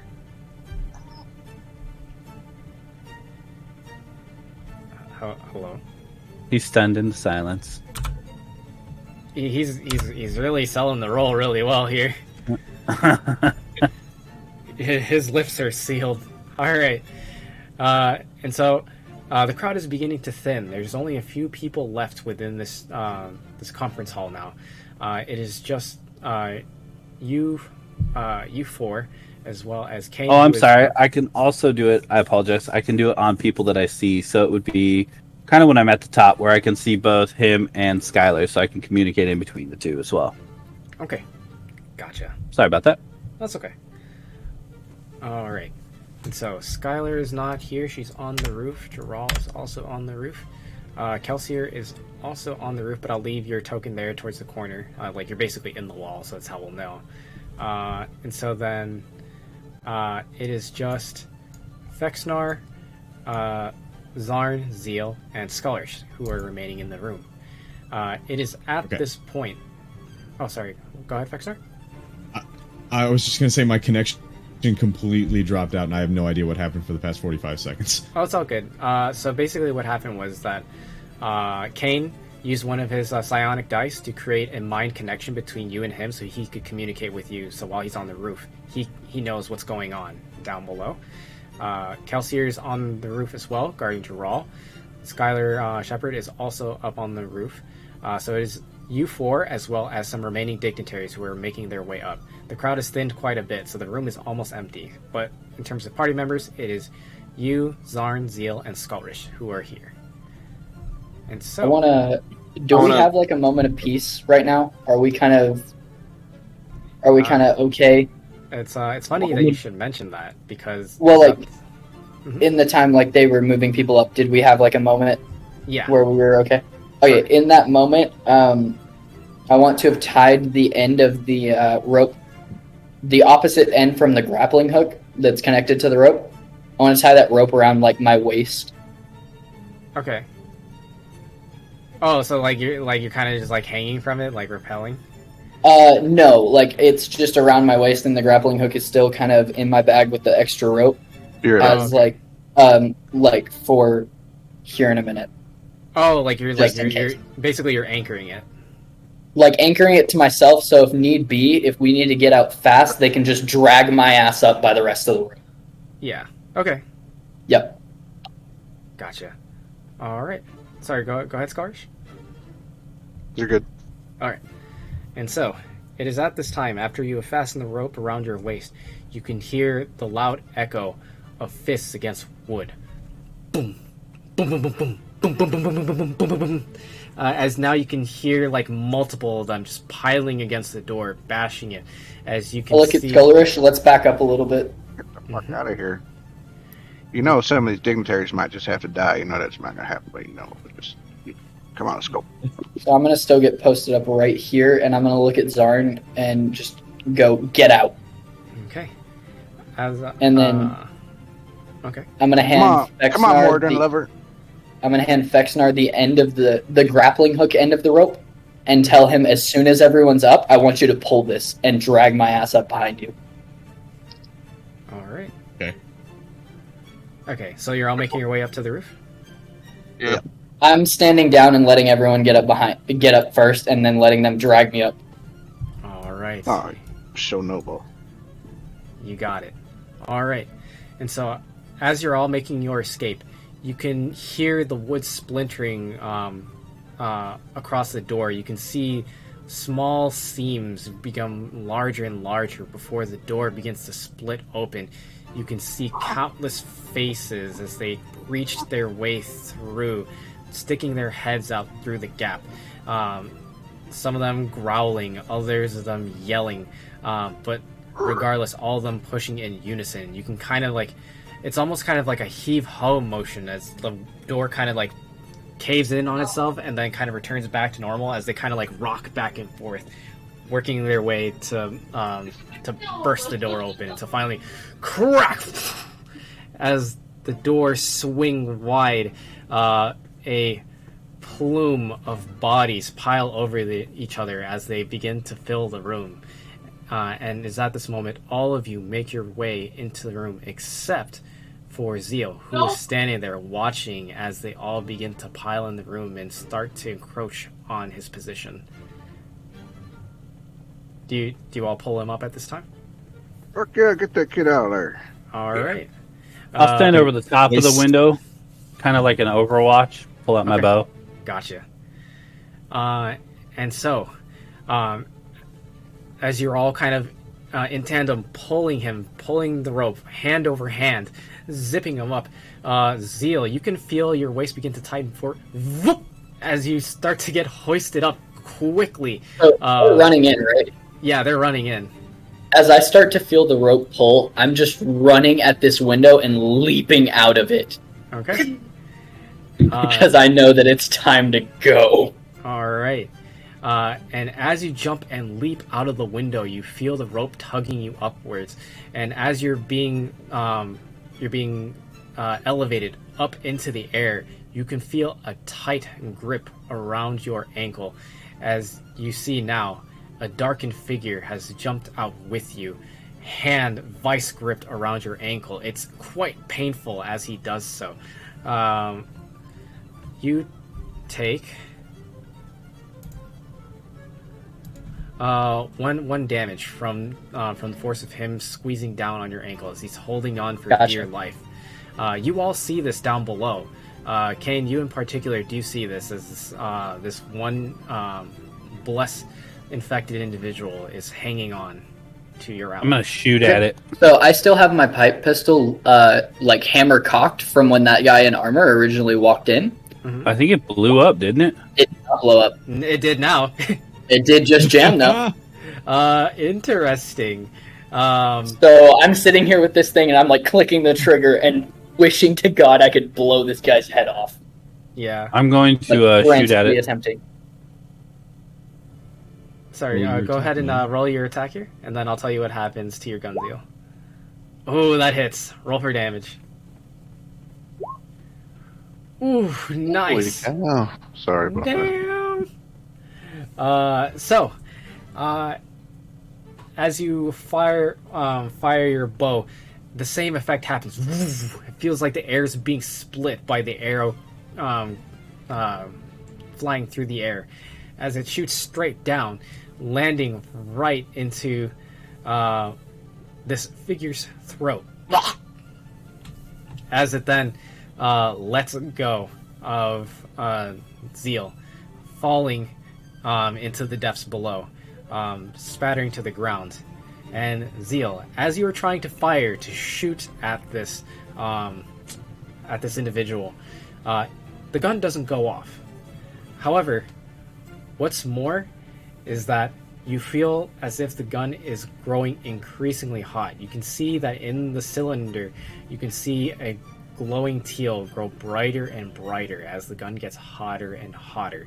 I want to smack it against the brick wall and try and get the bullet that was loaded to fall out. Mm-hmm. As you do so, it starts to change forms. It starts to morph itself into a dagger, a sword. It turns itself into a crossbow. It turns itself into a pocket watch. It then starts to turn itself into like a little tiny like air balloon. Then it's starting to turn itself into a bunch of random objects. It's like kind of malforming around your hand in some cases. And at one point, it almost completely envelops your hand. Make me a dexterity saving throw. Oh, you're gonna die. Dexterity. Quick, cut the rope. We gotta let Zeal go. Quick, cut the rope. Just barely. You manage to kind of toss the gun around like hot potato between your hands, and then eventually it starts to cool down and gradually forms itself back into the pipe pistol. However, it's still quite warm to the touch, but it seems to have acted out of control for a brief moment. Hopped up like hell on adrenaline. I want to just shove the gun in my backpack so that the heat's not bothering me and grab the other rope that was down to the window and start pulling it up behind me. Okay. Like while they're dragging my ass up. All right. Oh yeah, getting rid of the rest of the slack, you mean? Yeah, like no, like you know the other rope that was hanging down for everyone? Oh yes, okay. I'm pulling that up so no one can follow us. Got you. Okay.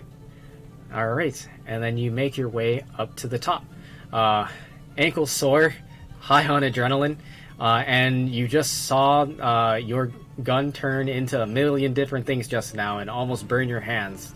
And you now reach the top with your allies, who are now surrounded by the other dignitaries, all speaking amongst one each other in a panic, unsure of what is to happen next. Are we at the Percy, top? Is it kind of calmed slightly? No, you are still very much in danger. What's up, Kelsier? Percy, how weight is Gerald? Gerald is roughly 130 pounds. Yeah, I did. Zeal, how much do you weigh? 136 at the moment. There's enough that me, Zeal, and Jaral can get on the bird and go towards the ship. Kind of scope it out, make sure there's nobody.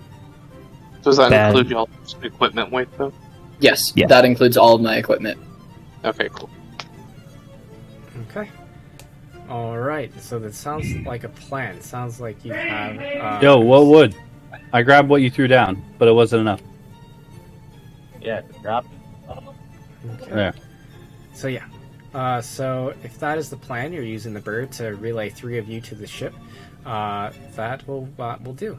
It is at this time that Skylar Shepard says, "Just in time, there it is." And she like kind of points into the distance, and you can see this large balloon, several metal rivets lining the entirety of the balloon itself. It looks like there's patches here and there along the canvas of it, and beneath it, hanging from multiple cables, is this large, almost boat-shaped form, along with metallic cannons hanging from either side, as well as the kind of like the bust of a griffin hanging from the front of it. And from the front of it, you can see that it has 2 bright, glowing teal eyes that act as spotlights, each of them moving independently as they kind of scour the ground, like piercing through the vapor that covers the city below, as it makes its way towards the palace. I'll go. Try to blow it. Yeah. That's You all on I the got. bird now? That's all I got, man. Are Jaral, are the 3 of us on the bird now? Well, you guys haven't pulled out the feather yet, I don't think. You haven't summoned the bird. Yeah, I pulled the feather out. All right. And so, as Going you, to the airship. as you summon the bird, you can see that the feather begins to burn away as it burns all the way down to the keratin end, before forming itself back again in a rainbow of colors. As it then kind of expands around your hand, you let it go as it wisps through the air, and the feather then forms around itself and becomes a bird in all of its entirety, as its enormous wingspan spreads out, showing itself in its full technicolor glory, as it then lands gently upon the ground. But even so, you can hear the sheer weight of it as it touches the roof. And then it stoops down, just enough, dropping its wings to let you all aboard. I hurry to climb on and help draw on. Oh shit, is that a ho-oh? Right? And so, 3 of you make your way up onto the bird, as it then gets up and begins to fly away. Say yip yip. While we're flying on the bird, I want to take the pistol out of my bag and completely unload the shot that didn't fire. Okay. And just toss it off the side into the mist below us. Ooh. So are you throwing the shot or are you throwing the gun? No, not the gun, the bullet. Oh, okay. The bullet that went haywire. Uh-huh. I'm just tossing it to the ground below. You gotcha. Because I'd assume that's enough force to set that motherfucker off. So you throw the bullet overboard, and as it falls, it takes a few seconds before poop. You could see a tiny plume of teal light, kind of come through the vapor down below, and you can't quite tell, but you think you might have hurt somebody down there. You don't know who, but probably somebody. Oh well. I'll deal with my war crimes another day. Yep. And you all make your way onto See, now the you're airship. getting into politics. You're right. You're a Nihil Slayer. It don't matter. It'll be all right. Exactly. Yeah. You need to be careful with that gun on the ship. Oh, Going in the wrong I'm direction. putting all I did after that. Like after I unloaded that shot, I put the two that were missing in the chamber, and then put it like back in my holster. Okay. Is his gun still hot, or is it better now? It's been in my backpack, like cooling down. Yeah. Would you like to observe your gun? Oh, sure, yeah. Okay. I just asked because I could probably cool it down. Ooh, okay. The gun seems normal, but it is quite hot to the touch, but enough that he can hold it for a few seconds. Yeah. So I'm just gonna pop out that one round and then put two more in and then shove it in my holster. Alright. Would you like to try and cool it down, Kelsier? Do you want me to cool it down? You can. It's gonna make it ineffective for. Not gonna be able to use it for a little bit. Then nope. Okay. You never know. He's gonna keep his hot gun on him, you know. Yep. It's in a leather holster. I'll be fine. Keep in mind you haven't done a full repair of it yet, because that will require you to do a sleight of hand to fully evaluate it to make sure it's functioning. Yep. All right. And so Or actually, we have time on the bird, don't we? yeah, you have time on the bird. So if you want to declare then that, yeah. you can do your sleight of hand. Yep. Okay. Do, All right. do we know where Damascus and Xander would be? You don't know. We have no clue. Yeah, they were not present at the meeting. You also don't know where Romo Goldsprig is. He was not present either. And this is all happening too fast. Mm-hmm.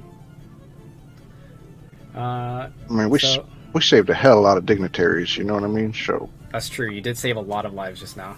we could let them sons of bitches just die in that hallway. All right. With that sleight of hand, as you quickly kind of disassemble the gun and you take a look at the parts, you kind of clean everything off and you kind of wait for it to cool off and you start to assemble it again and click, spin, and it seems to be fully functioning. I'll be right back. Okay. And so, as they are all evacuating over to the airship, it takes them a bit of time to make their way over there. It's at this point that some of the dignitaries have made their way over to the side, and some of them are screaming, and others are gasping as they all kind of point downwards and then say, "Over there!" Over where? Towards the edge of the roof, you can see now that the blessed infected individuals are now making their way onto the scaffold and climbing their way up the side. You can see crunch, crunch. They're literally taking their fingers and burying them into the wall and scaling the wall as they kind of climb over one another. Some of them are falling off, losing their footing or their grip, as others kind of pull at each other and try to make their way up. Can I be casting Sacred Flame at them as they're trying to climb up? Yeah. Absolutely. Yeah, light them sons of bitches up. Light them up. Suppressing fire. Suppressing fire. Fuck. Yeah, I just want to be Sacred Flaming anyone that I didn't do good. I did bad. Okay. All right. So you're using Sacred Alright. Flame to suppress them. You're also using Firebolt. You're currently technically not in combat right now. Okay, cool. So if anyone else would like to Because, do something that would've to been- delay them, I got a light crossbow. I'll be peppering shots too. all right. You gotcha. Go ahead and roll a hit. Yeah. Get some. Just rolled a couple times. You know, for- Sorry about that. What are we doing? So you're working on using any ranged abilities that you might have to delay them because they're scaling the wall. They're literally burying their fingers into the wall with just sheer force. Some of them are falling off of the side. Others are pulling at each other to try and climb over. Oh yeah, I'll be shooting shit out of them. All right. Go ahead and roll to hit. Look at. That's just too lucky. In a bad way. Ooh. And hand axes, crossbows, flames flying about, just scalding the walls, marking them black, bolts flying by, some of them gaining purchase, some not. You can see one bolt hits one straight in the eye as it now falls, flailing about as it hits the ground. Respect the alpha. Kane shooting his grievous wounds and the air being split as he does so. You manage to delay them. It is at this point that the airship is getting quite close. It seems that the bird has left your 3 allies behind on the airship and is starting to ferry people back to the airship. Do you all leave immediately, or what do you do? I want to start calling to people, like the crew of the airship, to get on the cannons and get ready. Okay. Yeah, I'll just keep guarding the roof until I'll go last or close to last or whatever. Okay. Yeah, I would be one of the last ones on because I'm going to be shooting and trying to keep them from getting up. All right. You gotcha. Hold the line. I'll be on the boys. airship charging Hold the each line. dignitary 100 platinum to get on. Let me get actually 100 platinum, please. 100 platinum, please. 100 platinum. I like it. Even price at this rate. They're all kind of panicking. They're patting their pockets and stuff. It's like, No, please, no, I don't have I'm enough. kidding. Get on. I'm kidding. Get on. Oh, thank you. And they're getting onto the bird. They're all slowly getting, making their way over. And I want to panically be looking for Alira to get onto the airship. Mm-hmm. You do see Alira finally. It's difficult for her to get through the crowds because of her stature, but she does eventually get close to the bird, and makes her way on, and gets flown towards the airship. Okay. Gets flung. Can I fling her? Time to go, my lady. Just grab her by the scruff and fling her on. Yep. Oh, it's like, how dare you let go of up? She Time to go. Hips over the neck of the bird. She's just draped over like an ornament as the bird then takes off, and you could just hear as she gets whisked away to the airship. I want to receive her as she gets onto the airship. Okay. Help her on. 100 platinum, please. 105. What will you fuck off, Skullrish? And she wipes herself off, and then she sees you offer your hand. Zeal, and she says, "Why can't you be like Zeal more? What a gentleman!" And she I'm gonna look her dead in the eyes as she says this and go, "We have to stop meeting this way." Oh, baby, I can be anybody you want. I'm sure you could. That's what's disturbing. Oh, dare. I psychically just messaged Skylar and I'm like, "Are you on the ship? If not, you need to be. Everybody needs to be." Yeah. She replies back. I'm still waiting for the bird. Sorry, go ahead. Oh, that's okay. She replies back, I'm still waiting for the bird. She's currently present next to you, Fexnar, Zarn, and Skullrish. All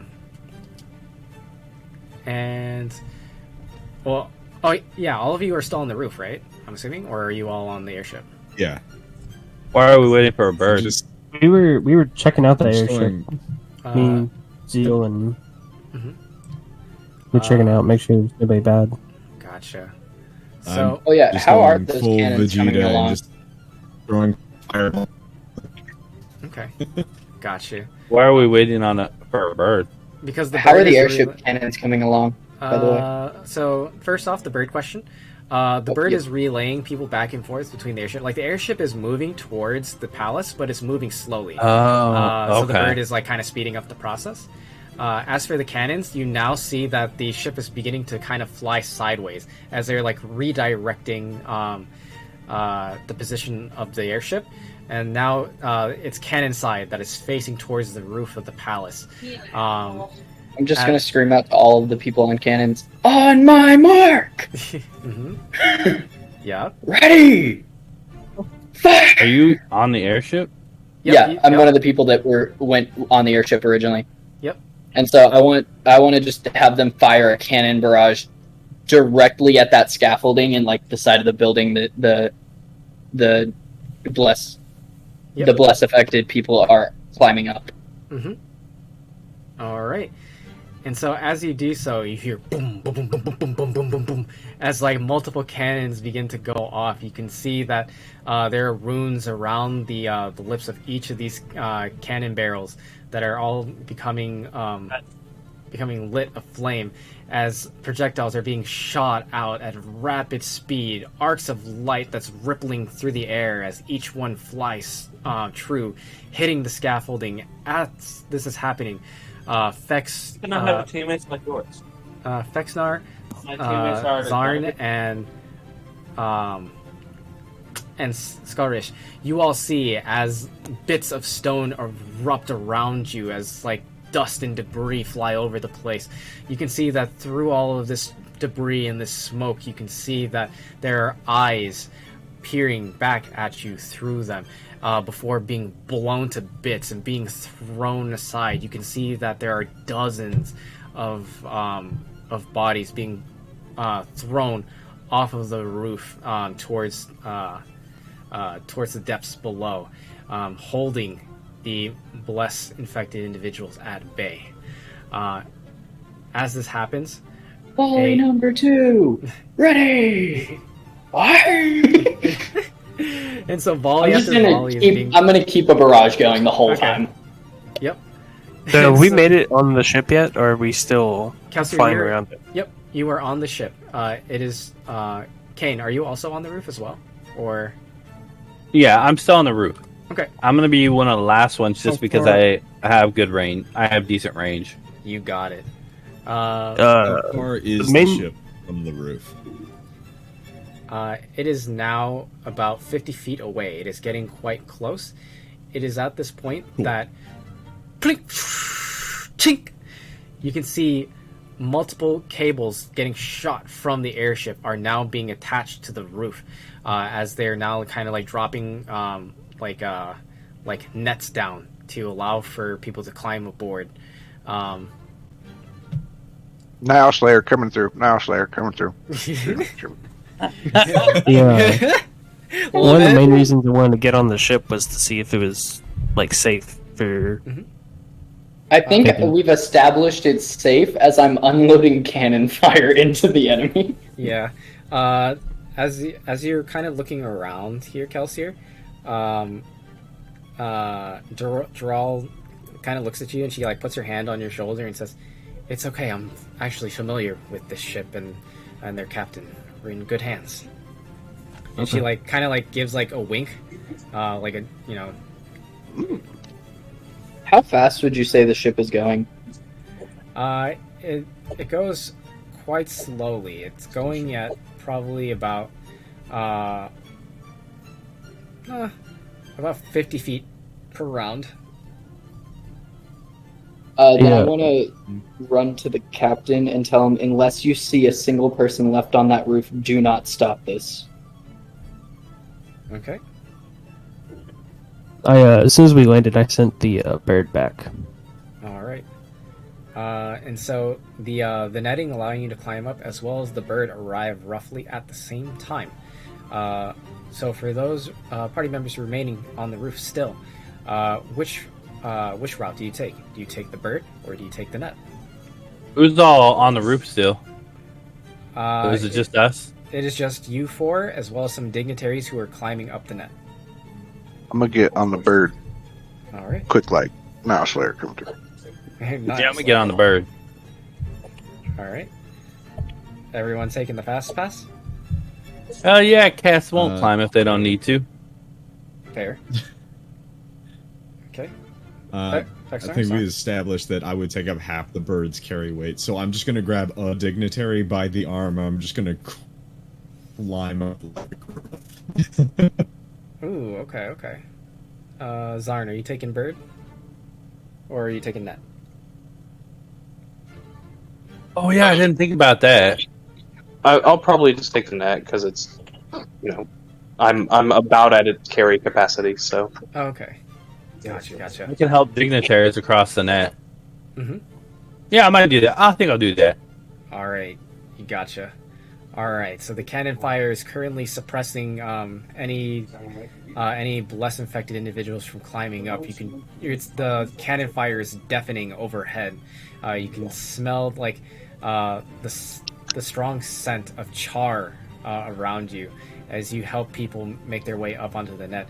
Some of them are kind of covering their ears, so they're not using their hands to get on the net. They're kind of like dead weight. Others are, they're like kind of like have their eyes closed. They're making their way up. There are many people who are quite frightened at this whole entire situation, overwhelmed even. As I approach the net, I just slap each one. Get a hold of yourself. Get a hold of yourself. Get a hold. I essentially just pull up right next to him, and I'm like, "Climb on." All right. I want to go back to my cannon crew and just tell them I want the top floor of that building in rubble. Those of you who are trying to get the dignitaries to get a hold of themselves and get themselves together, roll me performance checks as you try to motivate them to get up. Just like to motivate them with a tail slap. All right. Okay. Howdy. Apples. Ooh. Nice. Oh my god! Let's fucking go! That's just a pure nat 20, no modifiers. You don't need any modifiers. Nope. No modifiers, baby. You hit that shit raw. Let's go. Alright. So, with your performance checks, as you're kind of slapping people and you're like telling me like you have to move, like many of them begin to listen to you and they're like, you're right, and they start to they start to push through their fear and start to make their way up quickly up the net. You're making good time as you're getting everyone onto the airship. Do you wait for everyone to board before boarding yourselves, or do you board along with them, or do you board first? I make sure there aren't any dignitaries left behind. If I'm the only one on this bird, I'm taking off. Let's go. Come on. All right. Scholars makes his way up onto the airship via bird as it coasts through the sky, and he is able to land gracefully on the deck. Meanwhile, Zarn, Fexnar, and Kane, you are all currently on the nets helping everybody up. And after some time, it really doesn't take much time at all based off of the motivation that was given by Kane and Fexnar. Everybody manages to get up top, with you three remaining as you make your way up the net. It is at this point that the figures begin to envelop the roof. They manage to get past some of the volleys as some of them begin to make their way on, and they make their way towards the end of the net. One of the ship crew sees this, and they begin to detach the anchors that are clipped into the roof, causing you to hang in suspension by the nets. Roll me dexterity saving throws. Oh, fuck. Okay. Zarn, you're also on the net too. You were helping people escape, right? Or are you on the ship? No, that's right. I'm helping people. I'm rolling the save. Okay. At this point, I want to just be going overboard with the cannon crew, demolishing that building. Okay. And so as you're hanging on, the movement of the ship along with the swinging of the net is jarring. As you lose your grip and begin to fall, you're tumbling down. Your body is smacking against the thick ropes, causing quite a bit of pain as you're tumbling down. You're trying to reach for anything to grab back on and get a hold of the net. Roll me another dexterity saving throw as you're tumbling down. Am I seeing this happen? Yep, you are seeing this, Kane. Would you like to interfere in any way? Yeah, I would like to attempt to grab him. Vexnar, yes? Go for it. Yes, Vexnar Grab would be the Zarn. closest to you. Grab Zarn. Oh, grab Zarn. Grab Zarn? Both Okay, are- I'm going to both are grab in Zarn. reach. Okay. Actually, can I try to Never grab mind, them both? me. I mean, you Zarn? could try to grab them both and have your feet, hang on. You'd have Yeah, because I can anchor myself with my feet and my tail. to... Okay. Yeah, Zarn might. Yeah, okay, grab me, please. All right. What do you want me to roll? I want you to roll a... roll me an acrobatics check. Ooh. Okay. I'm going to go ahead and use a psionic dice. Yes. Okay. There you okay. go. Let me go to that real quick to double check. You're very close. He can only use it if he fails, so you actually have to tell him if he fails. Yeah, he definitely does fail with that acrobatics check. Yeah. Come Yeah, on, so then big old I will fat use. seat number. What is it? Let me look here real quick. I'm not 100% familiar. Psi bolstered knack. And I get to roll a d6 with one of my psionic dice. All right, let's go.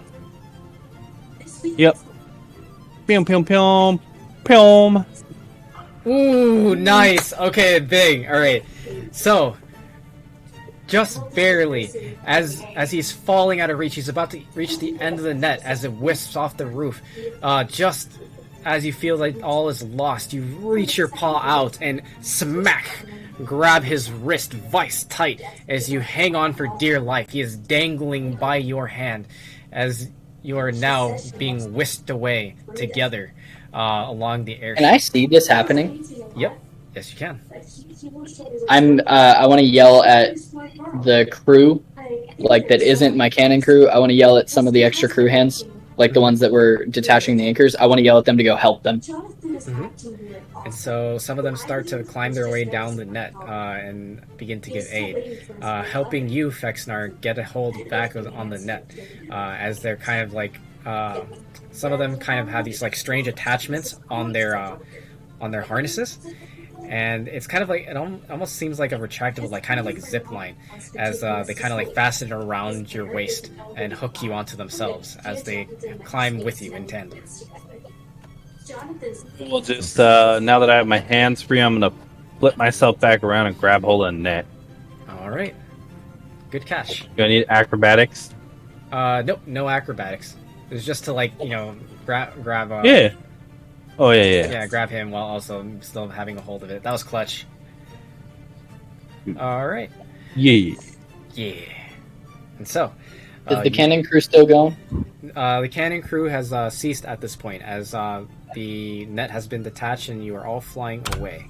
The ship begins to readjust itself, flying northbound. Where is Skylar? Space. Skylar is currently just at the top. She's looking over the railing down at the net at all of you. I'm gonna go find Skylar and say sorry about your building. With like the most cocky ass smirk ever. Like I enjoyed the hell out of doing that. She says that's quite all right. I'm sure I could just get another one. I speak to Skylar in my head. I go, "You good?" Yeah, I'm fine. It's not like that was worth millions of gold or anything. Gold's easy to get. she kind of a little rattled. Yeah, she kind of just like ignores you and just like stares off into space at like the rubble that was once her palace. Fexar just walked. I'm just gonna walk away with like a giant ear. Pushes it into his chest and says, "Nice going, Dick." I just want like a giant ear to ear smile on my face, like it was fun. Just looking up at Fexar, just it was fun. Well, she said she's gonna have her own army, and then guess what? That was an army. She does indeed have an army now. I want to go find Alira and check on her. Alright. So go ahead and roll me a perception check. It is at this time that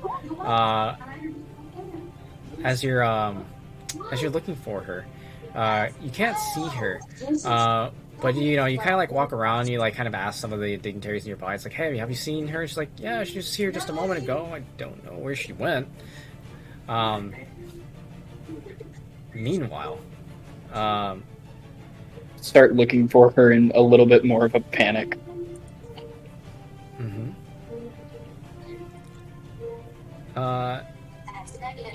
So, as you're all kind of like regaining your breath and you're kind of adjusting to your new surroundings and you're being whisked away, some of you feel like your stomach getting a little bit upset.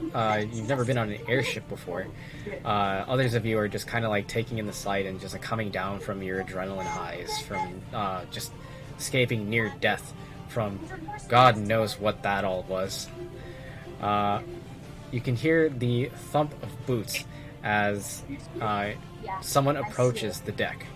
You can see some of the crew and some of the ship hands like begin to like part, and like some of them like take off their caps and like put their caps like on their chest as they make way for an imposing individual who makes his way through the crowd. You see a rather short individual. He doesn't seem to be a dwarf or a gnome, but rather seems to be some kind of child that makes his way through the crowd. He has a very large hat with a feather stuck into the side. As he then looks up to you in leathers and tunic and hat and all, he kind of like grins at you all with a gap in his teeth and a book hanging from his back. It's a large tome that he almost wears like a backpack. Hey there! Welcome aboard! Do I recognize him? Howdy. Since I already said I spoke to the captain. Anyone who's who would like, go ahead and roll me a history check. Well, like, is this the person I was talking to when I was speaking to the captain? Oh, motherfucker. Yes, he was the one you were speaking to. Cool. At first you thought that he was a passenger, and then you were quickly corrected by the crew that he was the captain. Man, I just used up all my good boy points on that one crit. Alright. Okay, interesting. So, Zeal. As you kind of like take a closer look at him, you're like, man, this kid is weird. And you're like, wait, I've heard of this kid in like taverns and stuff. He's the king of the unwanted. He is a rumor about him across all the lands of Initia as one of the few owners of an airship, a captain of sorts, a captain of among captains. He is the king of the unwanted, an individual who recruits not only individuals who are seen as disposable, as useless, or even just unfit for a crew, but also makes an effort to create a ship. As now you look closely, you can see that bits of wood and metal, bits and bolts, you see that nothing matches around you. The airship itself is just an amalgamation of what's essentially trash. He embodies every sense of the word unwanted. As now you look at the crew as well, you can see that there are various races, and some of them are scrawny, others of them seem to have injuries, some of them have prosthetics on them. The entire thing just kind of seems ragtag and pulled together, as he kind of just stands there with pride and fists on hips as he looks up at you. I want to yell parlay at the top of my lungs. Well, No. I just look at him and I go, "Hey, how's it going?" Mister, you're not under attack. You don't have to declare a parlay. No, but I want to speak to you individually. I just look at him and I go, "Hey, how's it going?" I look at Genji. We can all speak to him. Oh, just cruising through. Just making my rounds. And what is all that? It's really scary. Oh, just zombies and shit. The regular stuff. What's a zombie? That's the byproduct of somebody who's taken bless. So stay away from that shit. What's your name, kid? Me? Yeah. My name's William. William Cass. Not another one. I know it's a different campaign, but I want to look at him and just go, a word. I mean, you can just talk to me here. And I just shake my head at him. And he just kind of like smiles, like completely unaware and dense to the situation. Anyways, I just look at Zeal and I go, it's his ship. It kind of works the other way around. He gets to tell you if he wants a word. You don't get to tell him. speaking of word, I just look at you with the like most intense go to hell look I can. I just look at you silent. like a cat who just doesn't give a shit. so it's just cats normally. Yeah. I lick myself. You know, just my arm. What? Well, speaking I of envisioned something else when you said that. Sorry. Oh, hey yo. Yeah, that would have been a straight fuck you, but not in front of everybody. I have dignity and respect for myself. Well, speaking of a word, I'd like to speak to all of you, or at least anyone who knows anything about what the hell all that is. Good. Sounds like a good time for us to chat. I have a question for you. Sure, right this way. And he kind of like waves you over. And as he turns around, like he turns his back to you all, make a perception check for me. Anyone who would like to. Can I just walk over there? I'm just going to be a part of the conversation. Yeah. Like to what? I'm sorry. I'm sorry, say again? Anyone who would like to what? Anyone would like to do a perception check as he turns his back to you all. You can do. And did you say you're following us? Yeah, I'm just going to go over there and be a part of the conversation. I'm just gonna look at you and put up a finger and go, a moment if you would. Yeah, I'm going to ignore that shit. Let's see. Ooh, okay. Perfect. Oh my god, it couldn't actually be more perfect than this. Zarn. How do you always crit on just perception? Man, I don't know. He's just lucky like that, man. As he turns away from you all, you can see his tome backpack, so to speak, and it's a dark leather-bound book. It has chains all across it. It's tattered at the edges of its pages, as well as on the edges of its hard cover. And it's almost as if you see it blink at you.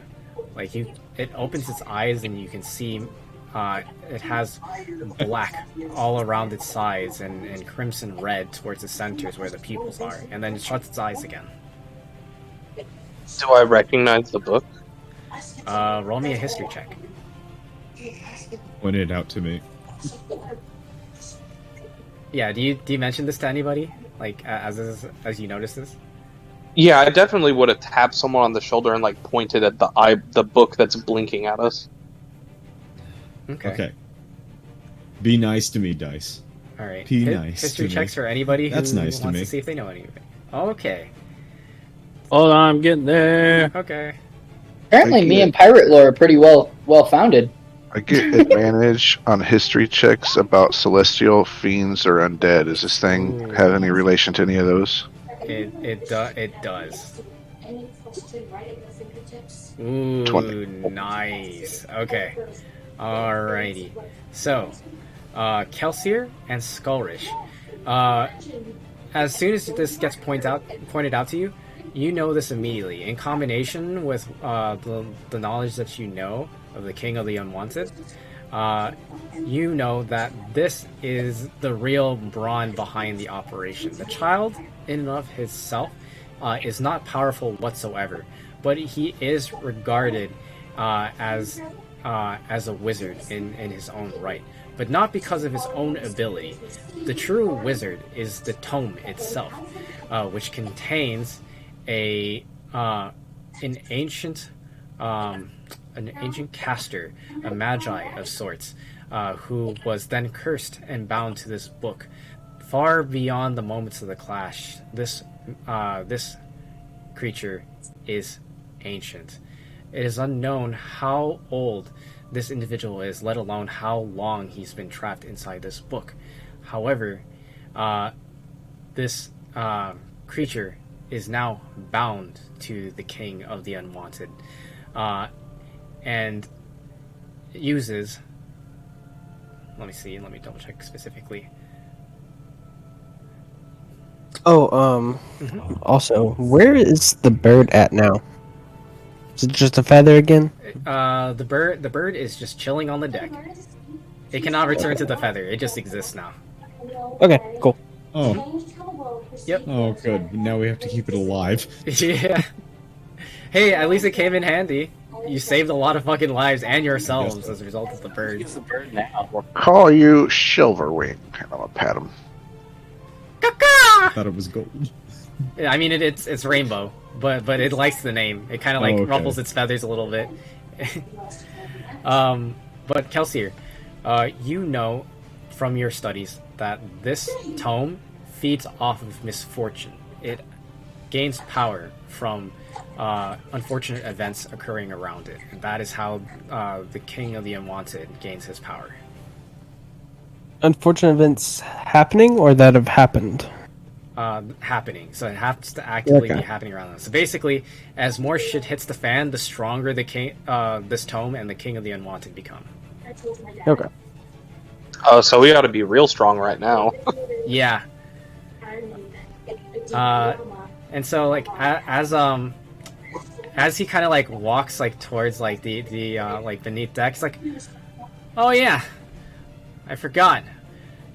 Hey, Skylar, you want me to clear your palace for you?" And she's like, "No, I'd really rather you not." And he kind of he just elects to ignore her as he reaches his hand up in the air and snaps his finger, and all of a sudden, you can see this bright cylinder of white light just pour over the entire perimeter of the palace as he just completely annihilates the entirety of the palace itself. He just creates a gigantic crater where a palace once stood. He's like, "There you go, now you can build a new one." I am absolutely horrified at this. Oh yeah, Zarn is as well. Kane never just looks over at him. He's like, kind of like his style. Okay, Zero like that palace utterly was full of people who were high on drugs.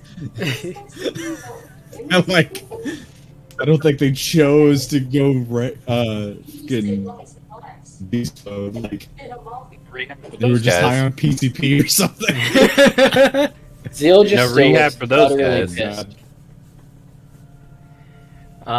So the child just walks down the stairs without batting an eye. He seems to not even be fazed by what he just did as he makes his way down and leads you to a room with a long table towards the end of one of the halls. It has nice red tapestries draped over the desk itself, with several nice ornate chairs, kind of similar to the ones that you see on the map right now. That all line along the sides with one chair on either end of the long table, and he takes a seat at the head, and kind of gestures his hand over to the other seats. He's quite short, so it's really only his head that's peeking over the side of the table. I go sit down. All right, and so you all take a seat. I'm in the room, but I'm standing. All right. I'm gonna be right behind Jarrell. You got it. So, you all take a seat, and you're making sure to prioritize Jarrell's safety. It's at this point that. So, anyways, what I wanted to talk to you about was, and before he can finish his sentence, another man enters the room. You recognize this man, a tiefling, wearing the Royal Guard armor, holding the crest, representing Skylar Shepard, the Chancellor. You see Rune Runnelvane, the man who was investigating prior, as he enters the room and shuts the door behind him. Captain, hello. Good to see you. As he then sits at the opposite head of the long table, says, "Well, I guess it goes without saying, we fucked up, and shit has hit the fan, and I just saw what you did out there, kid. And the King of the Wanted just like kind of like gives a big smile, and he's like, "You know my name? It's Will. I don't care." Anyways, Look over at him. I go, "Hi, Will. I'm Kane. Nice to meet you." Hi, Kane. I like your fur. You know, Oh, thanks. I just want to say for what Will did, I like to imagine that down there amongst all the hyped up innocent people, there's this paladin named Brand, and he's all like, "I'm a paladin. I'm about justice," and then he dies. That would be great. Sorry about that. Yeah, it's okay. And so he kind of smiles like, "Yeah, I think I did the right thing. I mean, there is no saving them anyway." Yeah, I like your style. I just cock an eyebrow. Listen, well, I mean, I guess Rune can probably explain it better to you guys. So, anyways, and now his expression then gets really serious. Like, for a moment, you forget he's a child, as, like, he kind of, like, has a completely different aura, a different demeanor about him. 1 second as I switch music. And so, Rune leans forward and he kind of props his elbows up on the table, and like his chin is in his hands. He says, "Well, I could probably explain it better. You're right. So that bless and this detail I kind of left out on you, Skulrish. That's my mistake. This is more of a recent discovery. That concentrated bless, we got results back. That's, well, once you've taken it, there's really no going back. So they really were lost. There's nothing we can do for those people down there. However, the mist hasn't gotten to everybody down there. It's still spreading, but we can still possibly save some people. Possibly getting them indoors and, you know, trying to get all of the cracks in their windows and all that stuff. You know, basically just staying indoors and staying safe. We might be able to save some people, but we can't just do that by getting on the ground. So we're gonna have to speed up the process. We're gonna have to get to that sending tower nearby the palace. And those of you who reside in the Southern Spine, I think everybody here is a native to the Southern Spine, so you're all aware of this. This is common knowledge.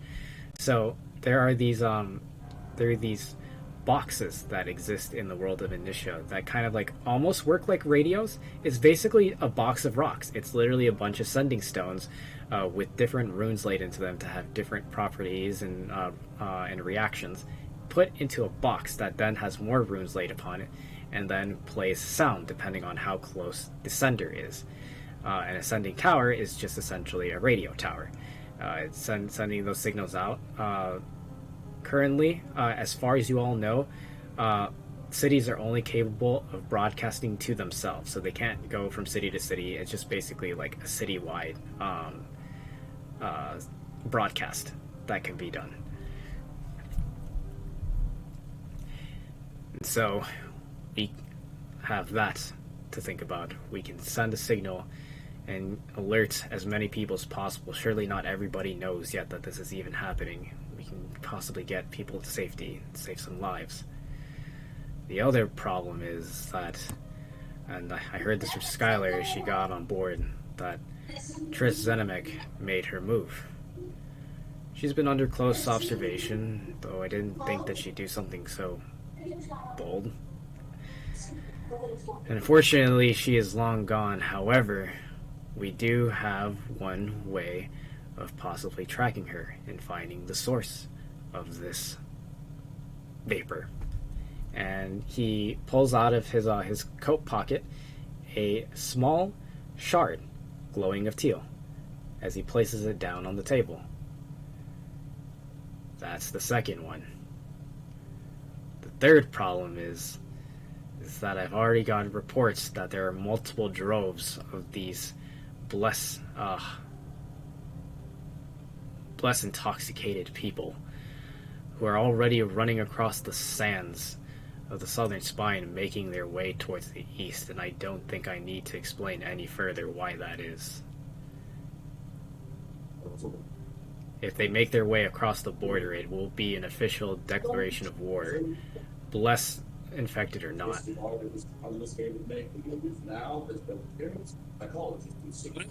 One of them and figure out how to counteract the blast. Good question. So are you asking him if there's a way to counter it? Well, that, and also, why don't we just capture some of them, and then use them as lab rats? I mean, we could do that. We just don't have much time. We would have to be either extremely lucky, or just accept that a lot of bad things are going to happen. Well, eventually, at some point, if we continue to try to help people or stop it, we're going to probably be able to capture one. So we'll just put that on the list. I say we head to the radio tower, try to save as many people as possible. Okay. Like 2 birds, 1 stone. Do we still have that floating vehicle? Let's see. Floating vehicle. I think that'd be on the ground. Yeah. Yeah. So yeah. So how? Yeah. Kelsey would speak up. How many people does it take to use that sending tower? Really, it could be any real number of people. However, you're gonna run into a lot of those things down there. And you also have the vapor to worry about. You breathe that in once, you're basically done. And there's some kind of breathing apparatus. Yeah, I thought we had a breathing. Correct. You have one. Okay. You have one breathing helm. Yeah. You have one breathing helm that will allow you to make your way down. So you have that option available to you. And then he says, "Yeah, I mean, that's handy. I mean, we can get more of you down there. We can enchant your throats so that you can filter out the air for a few minutes, but that'll only give you about 10 minutes tops. So whatever you're gonna do down there, it's gotta be fast." Can't you duplicate one of those breathing helms? Kelsey? I don't know if that's a higher level or not. I think it is. I would double check, but I think you can actually replicate those magical items. Alright, I'll check it out real quick. Yeah, it depends on how many what is it, imbue things you have, if I'm not mistaken.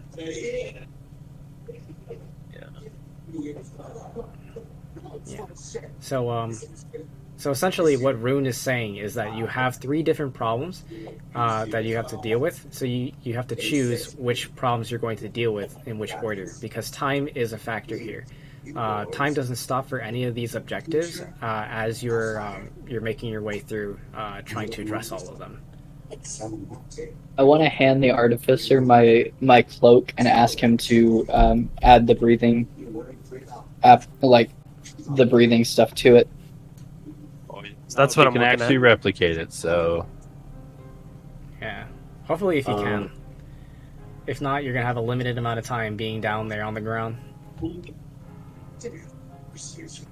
Jacked up on Mountain Dew. I just saw that. That's what 5 gum feels like. I'm all jacked up on Mountain Dew. All right, but one kind of. Never mind. that's okay. So I can infuse an item. Mm-hmm. Probably just, I think it's like 1. Okay, so you could have technically 2 helmets of Then helmets of breathing. did you just tell us that? Hold on. Well, it's saying that it's from the choosing from the artificer infusions. Yep. Unless we think unless Percy says it's okay to put that thing. In this case, I'll allow it. Okay. I'm just gonna hand Bag over of my. holding. So I mean, if that's I'm going gonna to hand disenchant over your m- bag of holding, we can just dump that stuff into my bag of holding. That works. I'm gonna hand over my cloak and 40 gold. Okay. For services rendered. I'm looking at all this while we're talking about. Yeah. So if you're not, well, So- either way, I don't know if you're able. I just kind of hand it over. When the comments is made about duplicating, I handed over my cloak and 40 gold with it. So I mean, what do y'all want to do? Because it's going to take time to save people and take time to deal with the potential threat of war. I'm gonna look at him, or who just said that? I'm so that's sorry. Kane. That's Kane. I'm gonna look at Kane and go, well, if he has the helmet and he can fix my cloak, then he and I can deal with people, while everyone who's on a time limit sends out the sending stone stuff. So That way, the people with more time can get people up and get them out. What do you mean by dealing with people? Like, either capturing those that are infected or saving those that aren't. Oh, that's not what I asked at all. Ah,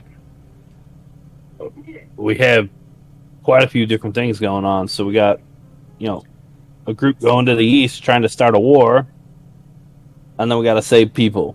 Saving people's going to take time. Stopping a war from being started, or at least trying to, is going to take time. So what do we want to do?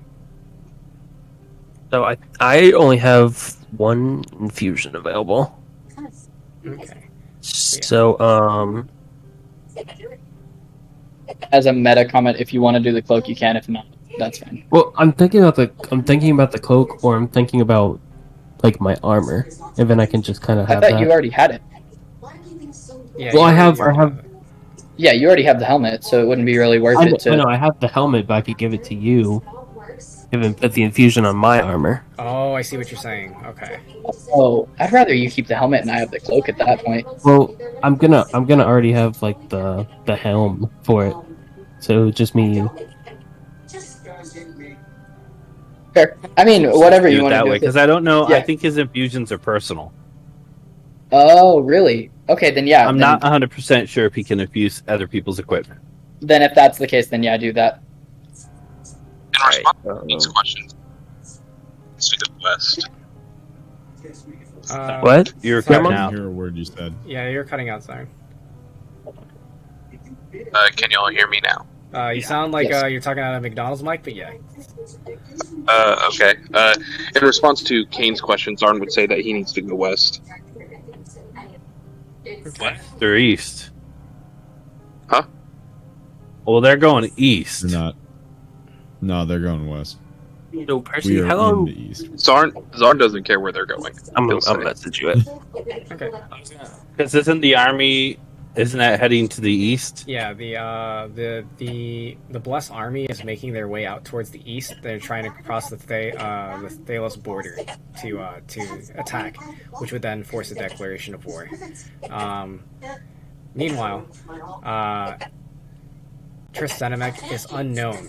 Her location is unknown. However, Rune has presented you a teal shard that you recognize from the last time you interacted with an IL. That this could be used to possibly to track her.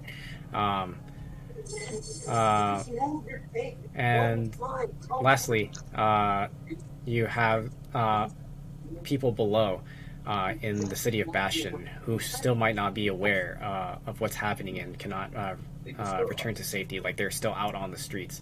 And so the third option is to get to the sending tower to broadcast basically a message to everyone to alert them of what's happening and to get indoors. To be fair, we do also still have the birds, so we have the opportunity, if need be, to divide and conquer. I think we're gonna have to split up. Yeah. I texted it to you, Percy. All right, on Discord. Okay, let me take a look. All right. So probably a group goes to the sending tower and a group goes to try and stop the war. Okay. Okay.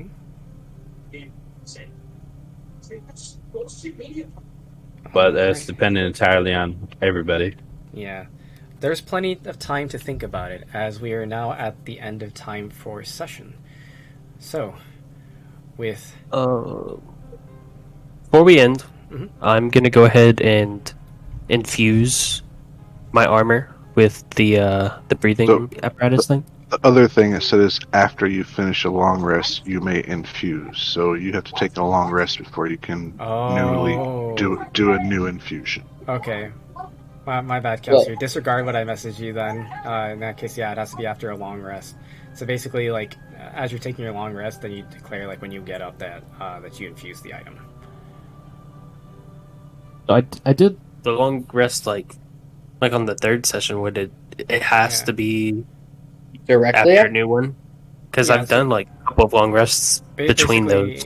Yeah, basically every time that you're trying to infuse something new, then you're gonna have to, like, do the long rest, and then once you get up from the long rest, it'll be infused. Oh, okay. It says whenever you finish a long rest, you touch can a elect magical to item, reinfuse and items. Yeah. So the process is during the long rest. That makes sense. Then, I guess, do we want to end session with taking a long rest? Yes. Yeah, we can go ahead and do a long rest. The captain will then offer you guys rooms aboard his ship. What's up? Can we do something real quick? Might take 5 minutes. People got 5 minutes. Yeah. Sure. So I'll get into my own room. So I'm by myself, and I'll turn into Elira. Ooh. Okay. And then I'm gonna my armor's gonna be kind of like a skimpy little nightgown, you know. And then I'm gonna go knock on Zeal's door. Okay. Oh my god. Yeah. Okay, so I'm gonna. So you just knocked on the door in front of as Elira, right? Yeah, you hear a quiet knock on your door. I open the door and look out, like, kind of foggy haze, and go, "Oh my goodness! Wait a minute!" And then just close the door. Why would you close the door? I can give you a reasoning on that. I didn't tell Elira where I was at. Sure. I didn't see Elira after I helped her onto the ship. So, in my mind, she wouldn't know where the hell I would be. Just somewhere on the ship. Do you say anything to him as he starts to close the door? If he looks at me and closes the door, I'll just go, well, shit, and turn around and walk away. Because, and I'll be completely honest, as like a meta thing, if you had like said that you asked around to find out where I had been, I would have gone with it, 100%. It's all good, bro.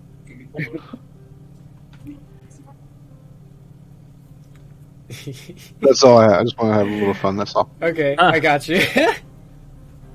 Just to try to, dude. I forget about changelings so much. They're so I great. do too. I love playing changelings, but it's like my meta at this point, so I decided to move away from it for this one. Yeah. But no, I absolutely adore changelings. Yeah. By the way, that was really clutch using your changeling ability to manipulate the for sure creatures. Yeah, because like, yeah. I was kind of hoping that I hit when I attacked you, just for the purpose of like giving you an opportunity to react, but at the same time, you know. You should see the list of people I have for my actor list of people I can mimic. It keeps growing. Oh yeah, it is. People. Also, I was so happy that as they were pulling me up on the rope that the gun jammed. Like I wanted it to jam there. Yeah, because that was such a perfect point. You know, like honestly, it was because it's like frantically getting out the gun and trying to shoot this person off you, and all of a sudden the gun jams. That's just too perfect. You can't even write that shit. And now you know one of the effects of the gun jamming. Yeah, it's really weird. Speaking of which, Percy, coordinates. Oh right, I'll go ahead and I'll send that to you. But perfect. But yeah. So one last thing. Can I get the card and message Rock? Be like, where are you currently? Yes, you can message Rock. I will DM you what he replies back with. Okay. And so, you are all left with 3 different choices. All important in their own ways, all of them having different values and meanings to all of you. Some of them mean more to others, and to others of you it means a little less. What will our heroes do? We will find out next session on A Band of Blades. Good session, guys. Good session. What do you guys think? So salty. I wanted my word alone with the captain. Yeah, I had a question for him. it'd be like that. What do you think of the captain, by the way? What do you guys think of the King of the Unwanted? I think it's fantastic. I think that's perfect that my history lined up, like, knowing who the hell he was. Yeah. Especially if you think about, like, my character's backstory. Because, you know, my character's alone on the streets. That would have been, like, the exact thing he would have wished for, you know, to get carried off. To the streets. Belong to the streets. So do we hit level? Yeah, I was gonna say you all hit level 6 on your long rest. Nice. Cool. Oh, I gotta go through level up. You're gonna regret that. No. What, hitting level 6? I don't know which way I want to level up now. Sure. I'm gonna roll my 10-sided. What? Oh, balls. It's okay. Shiggity check something real quick. I'm plus what on my constitution? Where's my character? Ooh, good roll, good roll. Plus 3, so I get 6 HP.